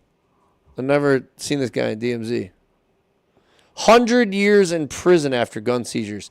I think I heard about this, and you would be this. I don't even want to show this to you guys. It would make you so mad. to hear it.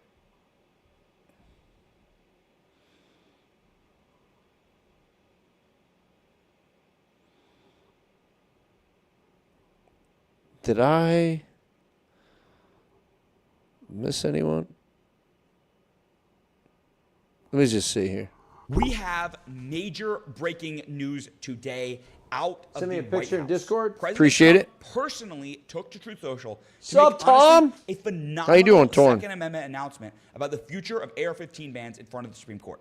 Now, the important thing to understand here, and I'll get into all the details in just a second, but the important thing to understand here is since President Trump fired Pam Bondi, who, by the way, you and I both know was not great on the Second Amendment, but since Pam Bondi has been fired, Donnie. through all of her questionable actions, we have seen incredibly fucking gun is staunch beautiful. pro-Second Amendment supporters from Todd Blanche That's a 19X? to Tommy Dillon, given a new role or an That's a expanded 19X, role right? over at the Department of Justice. And so this is where this story starts. If you're new here, by the way, please That do shit's consider sexy as subscribing. hell. It makes a huge difference if you haven't already. Bro, I picked up a Radian Ramjet for my Gen 5 and my Gen 3. And I love the fucking thing, dude. Like a 40% recoil reduction. Look it up. Radian Ramjet. They're expensive, but they're really nice. I like, what rounds are those too? I don't think they're not gold dot, right? Because those are they're filled. They're filled with polymer or something. It's a really nice holster, by the way, too. I really like that holster. Who makes that holster? Donnie, if you don't mind me asking.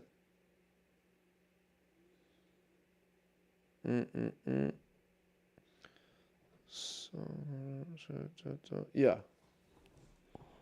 Already subscribed. All right, but here's where the story starts. Assistant Gen Attorney 5 General 19X, Harvey yeah, Dent, who I is, figured. by the way, the head of the second. Bro, what is it? What if you don't? I'm sorry. What is it? I'm sorry to keep interrupting. What the heck is the difference between the 19X and the G45?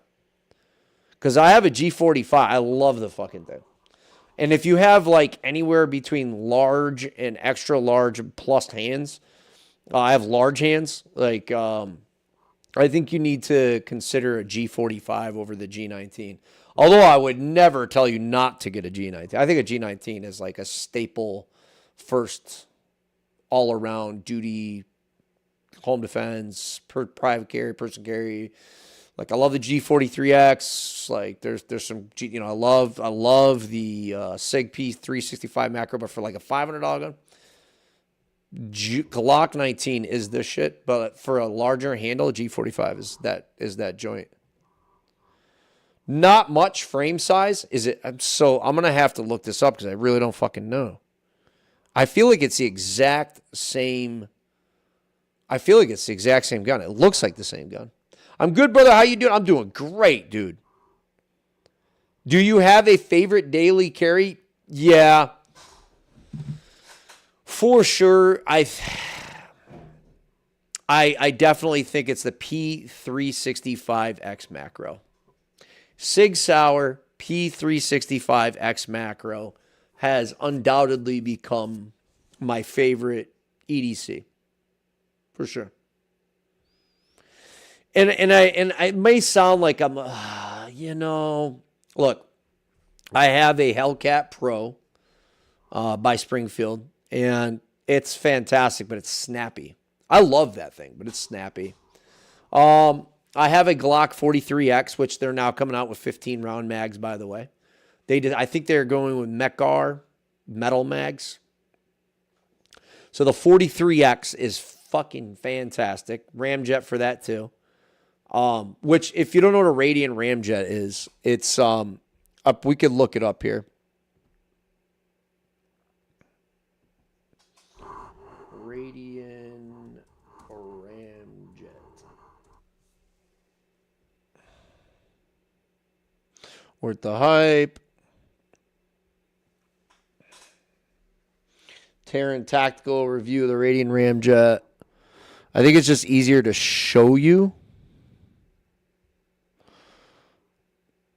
Here you go. We finally got one of these Radiant afterburners. Please don't to have play music. with. These are the specs, and this is the 60-second peer review. These guys are claiming a 44% recoil reduction, so we're going to start off by comparing that to a stock-ish, not really, it's not ported Glock, and then OZ9 Hyper. Yeah, so it ports the end and lets the gas come out the front, and they claim 44% muzzle reduction. It seems pretty. Start off Yeah. with me dumping a few in the dirt just so you can watch muzzle rise. Yeah, watch. That was not supposed to happen. This video just got way cooler. The fuck? It definitely accidentally went binary. It's firing when I release the trigger. Release. That's not supposed to happen, but I'm glad it is. Now we'll go with the OZ9. Definitely about half the recoil of the stockish clock. Now we got the Radiant Afterburner. Wish it would show them top over top.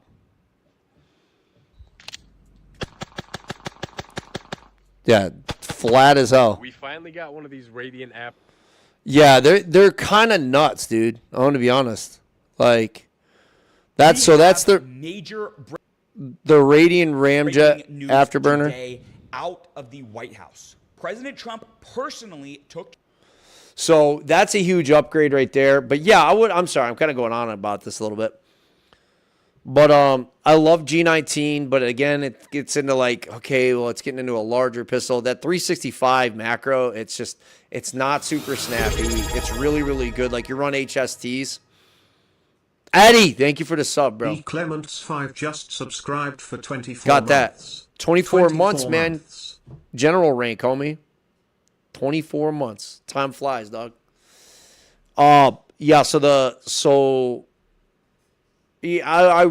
I gotta be honest. G43X macro or G43X MOS might be like I like Glock. I really like Glock, but it's impossible for me to argue that the P365X macro isn't the best personal EDC overall, I think, for most 9mm carriers, in my opinion. And all the pistols. And I'll say this, though, too. I love a 380.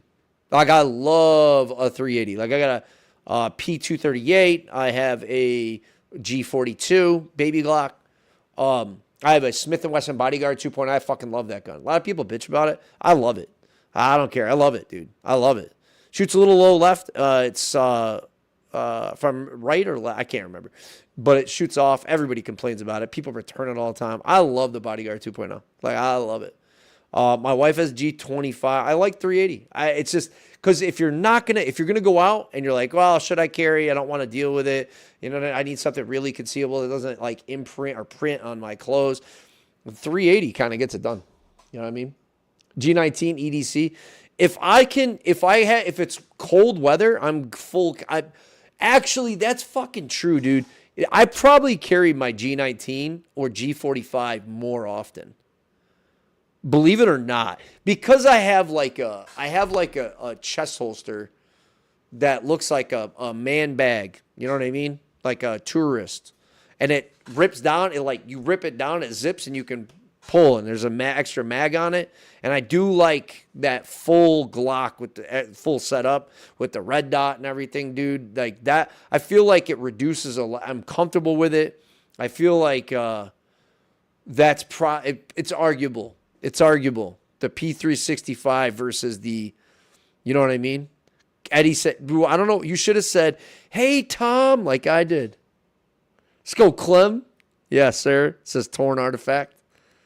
Thank you, Cherry, for shout out Mr. Eddie. Sig is nice. It is. Sig fucked up big time, though. Sorry. It is what it is. I love Sig, like guns that I do have. There's a couple, but I love the Sig Sauer firearms that I have. I think they've done a fantastic job. They're expensive. They can be. Maybe not all that. I mean, I think they're worth the price, though.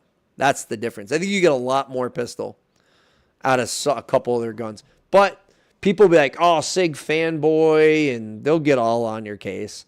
And I'll be honest with you. You know, I don't think anybody's done more for the defense, carry, all around, every man's gun, done more sales. I don't know what you want to call it. Simplicity, reliability of pistol play than Glock. I'm going to argue that other than like the 1911, and I mean, that's one of the most integral, game-changing historical weapons of all time. I would argue that. But there are improvements, and the P365X macro is a shining example of that. And that's not just my opinion. That is the opinion of many people that are far better and more suited to talk about this topic than me. Now, if you disagree with that, if you're not coming from a ton of experience, maybe look into a little. I've had things that I like kind of disagree with because I didn't like fully get it at the time.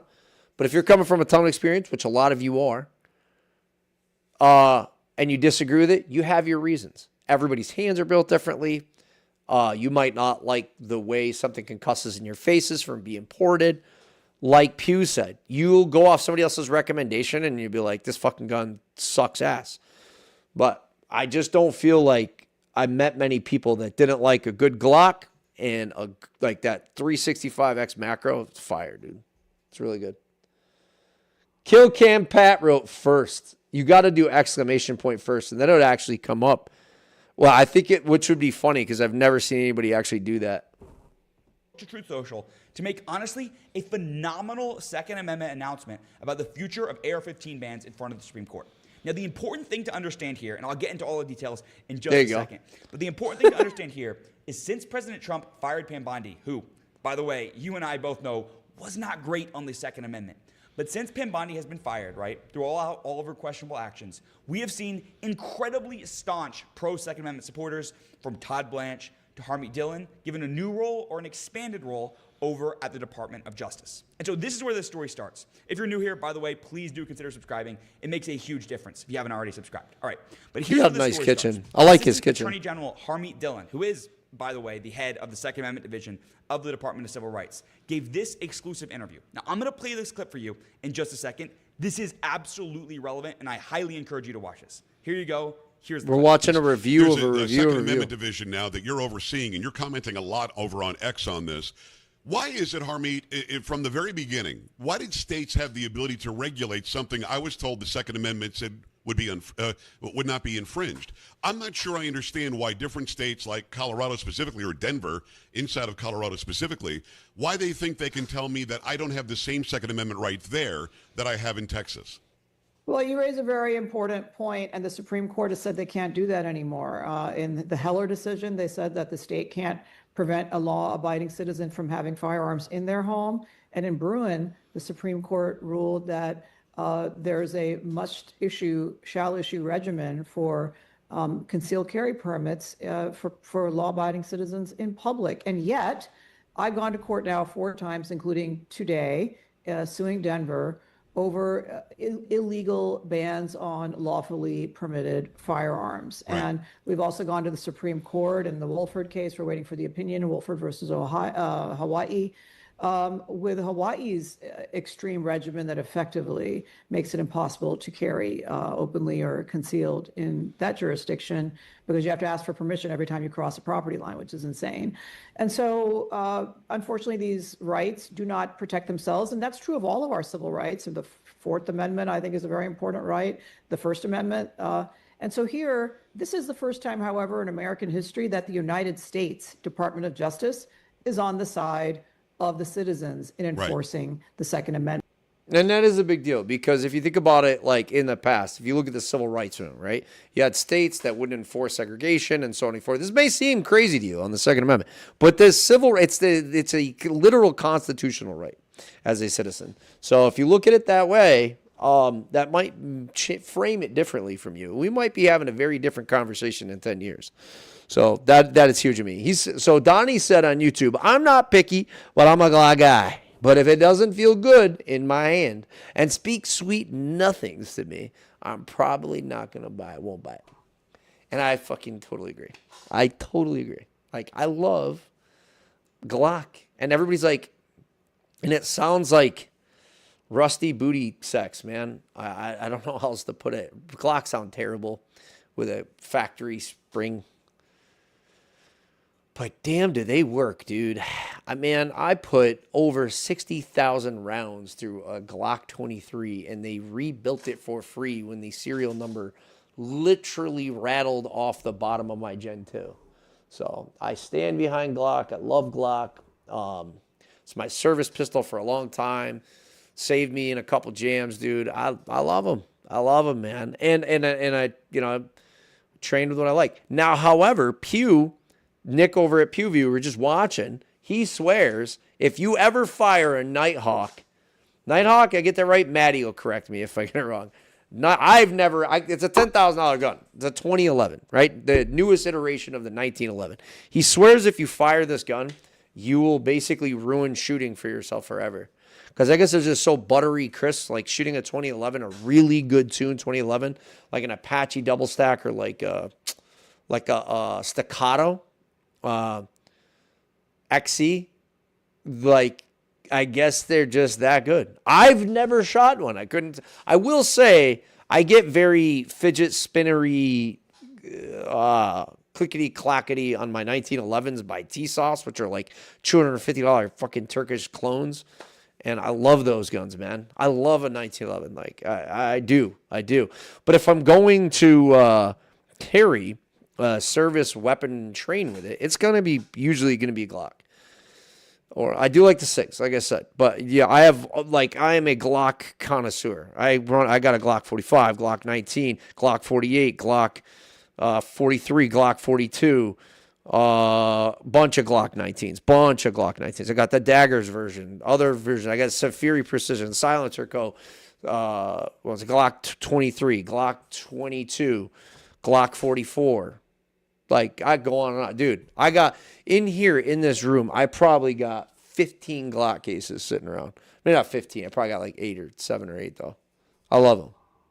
The Nighthawk is smooth as fuck. And I'm kind of scared to shoot a 2011 like that. Like, I'm kind of nervous to shoot a Nighthawk or a 2011 and be fucking ruined, man. I don't want that experience, dude. Like, I don't know why I'm scared of that, but I don't want to not want to shoot my Glock since my I have a Colt Python, and I have that SIG and the Hellcat, and like a couple 1911s, and I have a Canic that it's pretty cool. Kind of wish I'd gotten a better model, I suppose. I have a SARS, a Silmaz SARS, something like that. Turkish fucking junk gun. It's supposed to be. That thing, I love that thing. It's like a 1911 had a baby with something. I don't even know what it is, dude. It is a cheap Turkish gun, dude. It was like $250. And I love that thing, dude. I don't know what it is. It's super smooth. The yellow airsoft gun up on the wall, a shotgun, that's a Turkish one too. Turkish 12 gauge. It was super cheap too. Turkish got a lot of clone guns that are kind of cool. I don't own a ton, but I own a couple of them. But I keep going back. I always go back to Glock. I've carried a Staccato 2011 for 3 years. I'm back to Glock. Oh, wow, that's crazy. But I hear the Staccato XE is like the joint. I would like to, when I can afford it, I would like to get a Kimber 2K11 Pro Comp. Let me know what your thoughts. I reached out to Frank Proctor. Fantastic guy. Amazing human being. Love him to death. Trained with him years and years ago. Fucking fantastic. Green Beret. High-speed dude. USPCA, Grandmaster, National, all the hoopla. I don't know. Fucking 2-time world champion shooter. Guy's fantastic. And I seen him shooting Kimbers, dude. And it's the first time I ever saw Kimber. Back, and this is how long ago it was, before Kimber got themselves hemmed up with an executive that ran the company all fucked up. And now they're back to producing really, really good firearms. This is what word on the street is. And I remember it was one of the nicest guns I've ever seen. And he swears by it. He swears that Kimber 2K11 Pro Comp is butter nice, like super nice gun. There's a lot of reviews on it. And I'm wondering about that. I would love to know, though, like, Staccato to going back to a Glock seems crazy.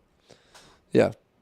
Amendment. I'm so excited and proud to be at the helm of that. wish with the I full could have a support of staccato. Acting Attorney General Todd Blanche, who I himself know I is like an it. enthusiastic supporter of Second Amendment rights, goes to gun. Oh, I'm sorry. I'm gonna play this. Can you tell me why SIG has been canceled? Yeah, SIG has fucked himself up because they gaslit their customer base into thinking that it was all their fault on all the discharges of the P320. I still love SIG, but I think it's an executive issue. So, funny thing, real quick. I guess the guy who jacked up Kimber is now an executive over at SIG. So that's what I hear. Nothing wrong with Scar, just something about having a Glock as an EDC just can't beat the feeling. There you go. So let me ask you a question, though. So I'm going to let this play. I'm probably pushing you guys away from wanting to watch, but I yap about this. So I'm super fascinated by it. So when I do a lot of dry firing skills and techniques and I sit at home and I've done all my clearing and safety with my wife, and she'll tell you, I constantly am going through reloading drills. It literally is like a, I de-stress. I don't know how else way to the clicking, the clacking, the cleaning, just all the drills, the mag changes, the snap caps. All of it is it goes click. I don't know how else to say it. It goes click. Like it just constantly going, and it makes me really good. So when I go to the range, I have a lot less issues. I do a lot of laser training. I do gas blowback, airsoft. But yeah, the staccato, like, does that whatever staccato you got, is that like a really addictive quality, like the functioning of the actual firearm? Because I feel like I would be super addicted to doing functionality with a 2011, if that makes sense. That makes sense. I think it makes gun sense. events with me and Press others on here those. at the DOJ. Nice. And Cali we banned SIGs will for- eventually get to whatever jurisdiction you want to complain about in my DMs and my okay. Well, California bans mentions everything. on X. We will get there. Okay, They clearly, banned Nick this Shirley, should too. set the background for you. Harmeet Dillon is absolutely on our side. She is a staunch pro-Second Amendment advocate. And She is. I honestly, love and the her, Department bro. of Justice I'm so always has been. grateful for And as Harmeet part of Dillon. this, I believe it's as part of As a this veteran talk show, and she a gave Second more Amendment supporter, extended interview. I'm And this is super where President Trump appreciative. comes in. So I'm just going to read from this article from Just the News. The Department of Justice. We gotta read it in the Trump's Justice voice. Department's top civil rights lawyers believe the Trump administration's lawsuit this week against the city of Denver's gun ban will soon lead to Supreme Court decision legalizing the AR-15 semi-automatic rifle. And essentially, her sort of take on this, and she's absolutely correct, is that the Supreme Court will, because there will be a circuit split, will be forced to. I declare swear we just read AR-15 this rifles article legal at the everywhere beginning in of the America. stream. And this is absolutely correct. And honestly, I don't think this is that crazy of a take. The reality is, I got after you, state Nando. have been infringing on our clear and obvious right to own these weapons, which are clearly in common use for lawful purposes. And as Harmeet Dillon said in that interview, the Department of Justice is kind of personnel strapped. The reality is, the entire Civil Rights Division of Yeah, because you feel Gucci and you feel good inside driving a BMW, right? But then you drive a Honda. You know what I mean? I get that feeling about a Tacoma. Dude, I just feel like a rugged little gangster mofo about to go into the zombie apocalypse, you know? Like, I think I would be, if I had a Hilux, I feel like I would feel invincible in that thing. of the U.S. Department of Justice, Bulletproof which the Second engines in Amendment those- portion, is just those a group vehicles. under that, has about Gangster. 380 employees, as best I could find, right? Those 380 people aren't just lawyers. They're just 380 employees of that entity. Here's the problem. A lot of those people work on other things other than the Second Amendment. So when you whittle it down, there's something like 50 attorneys who work for the Second Amendment division. And when you're talking about these massive, complicated, deep legal briefs, they don't have time to respond to all of them. So her argument is absolutely correct, which is that these are going to be worked through and there will be a circuit split at some point in the future. I for know. the Supreme Well, Court why to take a look does- at, right? And again, the ban covers. You might say gangster in a Tacoma is wild, but like at the end of the day, like if you ever see Top Gear's when they run the Hilux into the ocean and then just fix it with normal screwdrivers and shit, and they blow it up, they light it on fire. Dude, Tacoma just keeps going. It just keeps going and going and going and going. Why do you think all our enemies use it? You know what I mean? Like, it's a super reliable little truck. You know what I'm saying? They need to legalize the Hilux here in the States. I feel like the Tacoma is one of the best trucks ever made of all time. I drive a Dodge diesel Cummins 6.7 2500 jacked out truck. AR-15 style rifles, which the complaint argues are So I owned get by it, tens but of millions of Tacoma's Americans. This is hard to not argue. It's not arguable. amazing. These are clearly in common use for lawful purposes by law-abiding Americans. And again, assault rifle is just a rhetorically, politically charged term to be used by anti-gun publicists. That's not true. Here's where the story really heats up. It's true what he's saying. Assault firearm, but assault rifle is an actual defined military term. But you need fully Donald automatic, retweeted like on, or burst retweeted, fire I or suppose, full auto Truth to Social, be or posted on Truth Social. an assault rifle. This article that I was just reading from Just the News. Now, the reason this is such a significant point is President Trump and Harmeet Dillon aren't making these sorts of claims, right? Saying that the AR-15 ban is a low-hanging fruit, right? Saying these sorts of things. They do not make these sorts of claims unless they have substantial information that is likely to happen, right? And the reality is, it is extremely likely to happen. I think by the time I'm talking to you, 1 or 2 years from now, we will have a AR-15 ban Supreme Court case that is likely to be won in our favor. And that's not some little thing, right?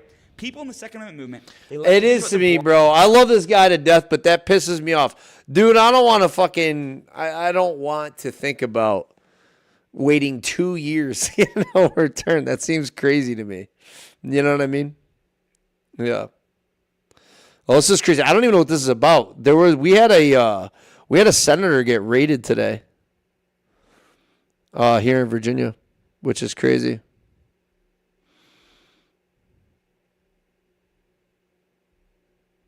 I might go eat food, bro. I haven't eaten. I'm starving.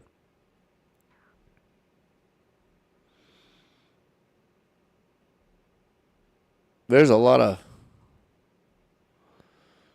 crazy suggested content in here.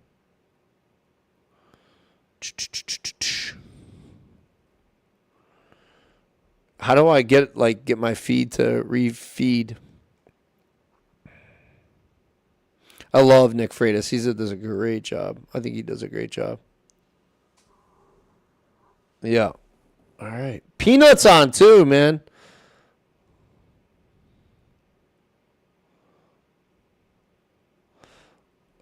That's kind of crazy though. She put Peanut's face as if like he were. I think that's that's fucked up clickbait. To a slaughter bot. Returns a slaughter bot. Wait, what? Oh, that's messed up. I hope that's not true. That's creepy. Wow. That looks super realistic. I'm not going to lie, the AK-105 looks pretty sexy. I bought a Kusa. Hey, man, take care. I'll catch you later. You too, Donnie. I'm probably going to go eat, man. I'm probably going to go eat, to be honest with you. I'm not seeing anything else too crazy on the news here.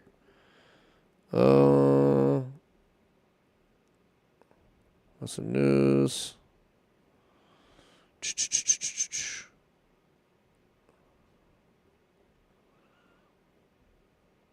I don't know what some of this shit is. What is this shit? Some disasters are hard to predict. The dog had no chance. Others are self-inflicted. Researchers have found disturbing new evidence of what we're facing with AI. What we observed was really scary. And the most cited. Let's just see what the comments are talking about. I just said, as we post, some of the people perceive the first part of the video as political, and we are worried it might call AI risk. Pentagon. Perfect. We'll take it. Yeah, I don't know. AI creeps me out, dude. I feel like I have Lyme disease and I don't know if I got on doxycycline. I got bit, but I don't know. What? All right, dude. I'm going to call it, man. I'm going to call it, bro. I'm going to call it. I appreciate the hell out of you guys, dude. Let's get a fucking... Let's see. We got enough for a raid? Not really. Not really. Oh, maybe a little. Let me see who's on. If there's anything else, man, you guys can think of that, especially stuff you want to yap about with me, hit me up, dude. And also as well, reach out to me if you need a hand. If you're a veteran, you need anything, hit me up on Discord. Like I said, brickbybrickvets.com. It's like everything there. You can get a hold of me through my email, however, whatever. I'll just reach out to me. And no problem helping you with anything you need.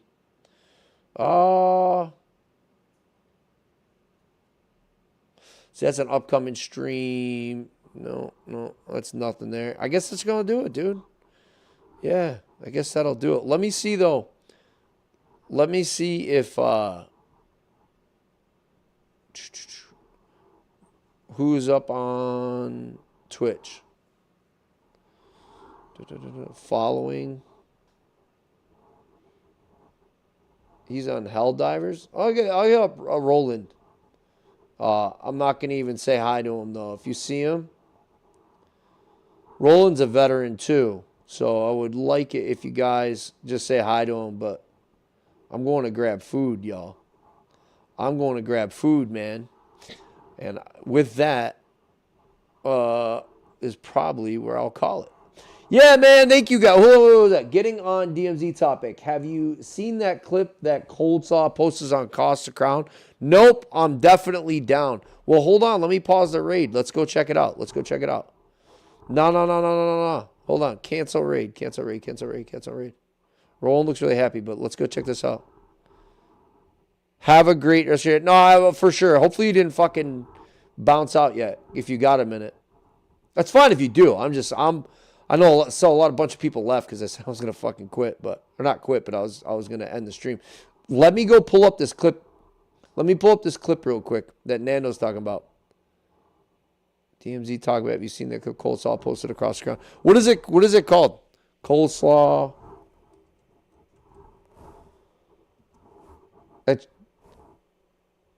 Cowboy cross the crown.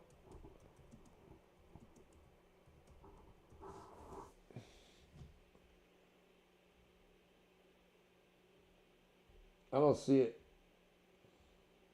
If it's on TikTok, dude, I'm not gonna pull that shit up. Fucking hate TikTok, bro. I don't see it. Is it on YouTube? It's got to be on TikTok, huh? Yeah, Colts. I hate that. That guy drives me nuts, though. He's a cheater, and he's annoying as hell. What was the clip about? Is it on? It is LOL. Bro, I'm mad with TikTok because I didn't post the fucking background like this, dude. I posted when I was building this thing when I had carpentry shit everywhere, and TikTok took it down citing drug paraphernalia and a bunch of bullshit. I've never been suspended on social media everywhere. Like, knock on wood, but like never, dude. Never had an issue. Every time I went live, fucking TikTok took it down. Why do you think? I got fucking American flags everywhere and who I am. It pisses me off.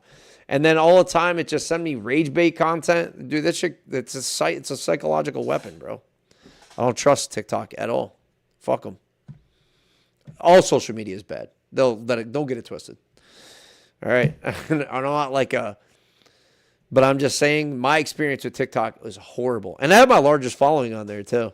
I got up to I posted some videos that were getting 10K views and getting up to however 10,000, 8,000 followers or something. No TikTok? What do you mean? I'm going to raid Roland, though, for real. I am going to raid him. Damn, dude. What is it? Nando, what's the clip about? If you don't mind me asking. YouTube's going to keep going, so we're chilling. But I'm going to raid Roland on Twitch. Twitch. There you go. Yeah. 5 viewers ready to raid. Did he get caught cheating or something? Or is he accusing him of cheating him or something?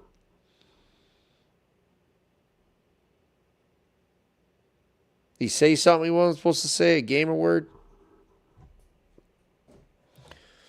Yo, man. Hey, Twitch, y'all have a great night. We will see you later. Thank you guys for tuning in. I appreciate you guys. YouTube, stay 1 second, and I'll be with you. Tell Roland I said what up.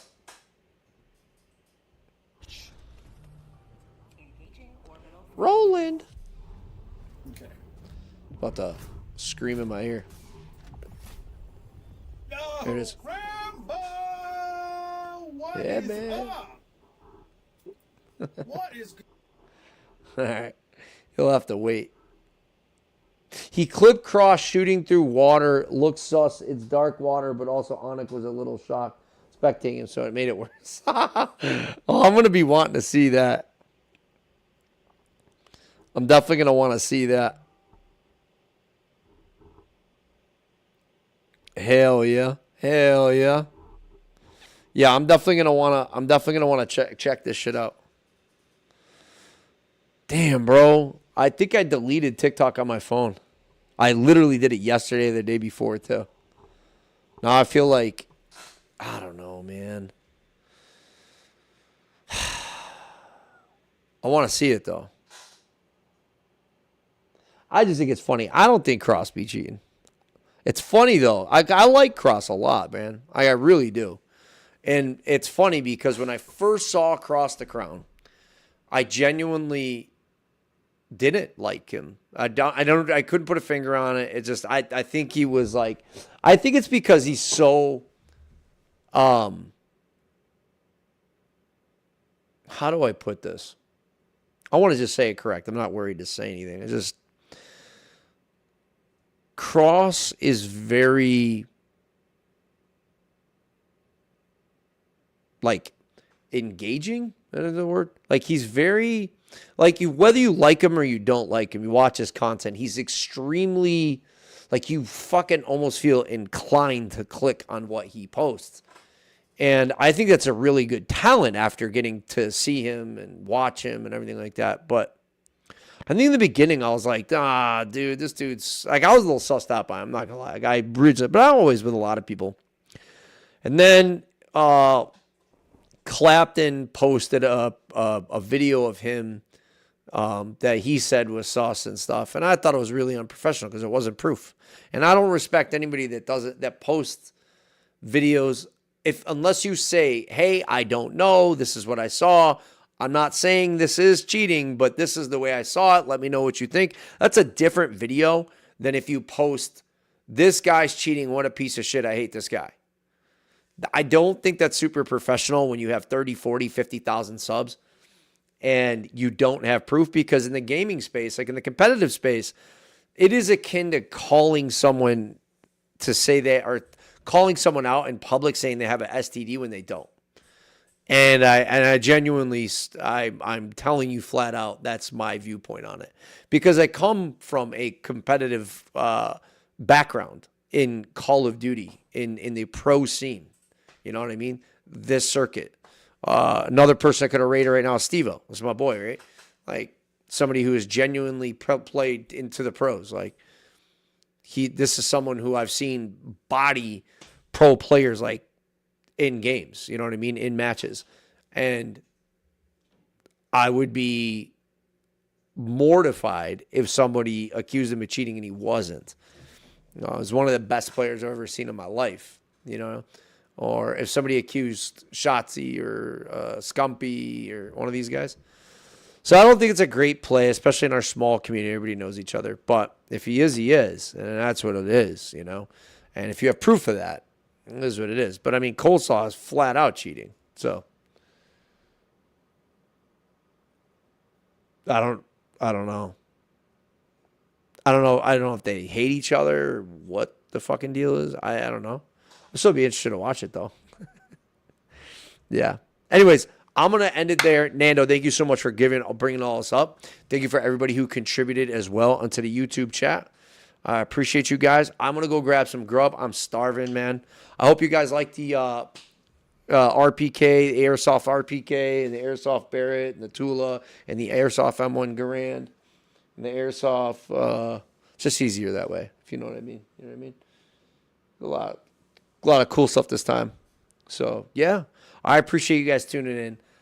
You need fucking anything, reach out to me. I appreciate you guys. Love you guys to death, man. You guys make my life amazing to be motivated coming. I feel so much better after I sit here and chat with you guys like I do. Good night, brother. Good night to you too, Nando. We'll see you later, man. Peace. Oh, you know what? I'm gonna actually have to. It's gonna take me a second. All right, I got it. I have to end the lives like by hand on YouTube. It's a pain in the ass, but I got it. Have a good night.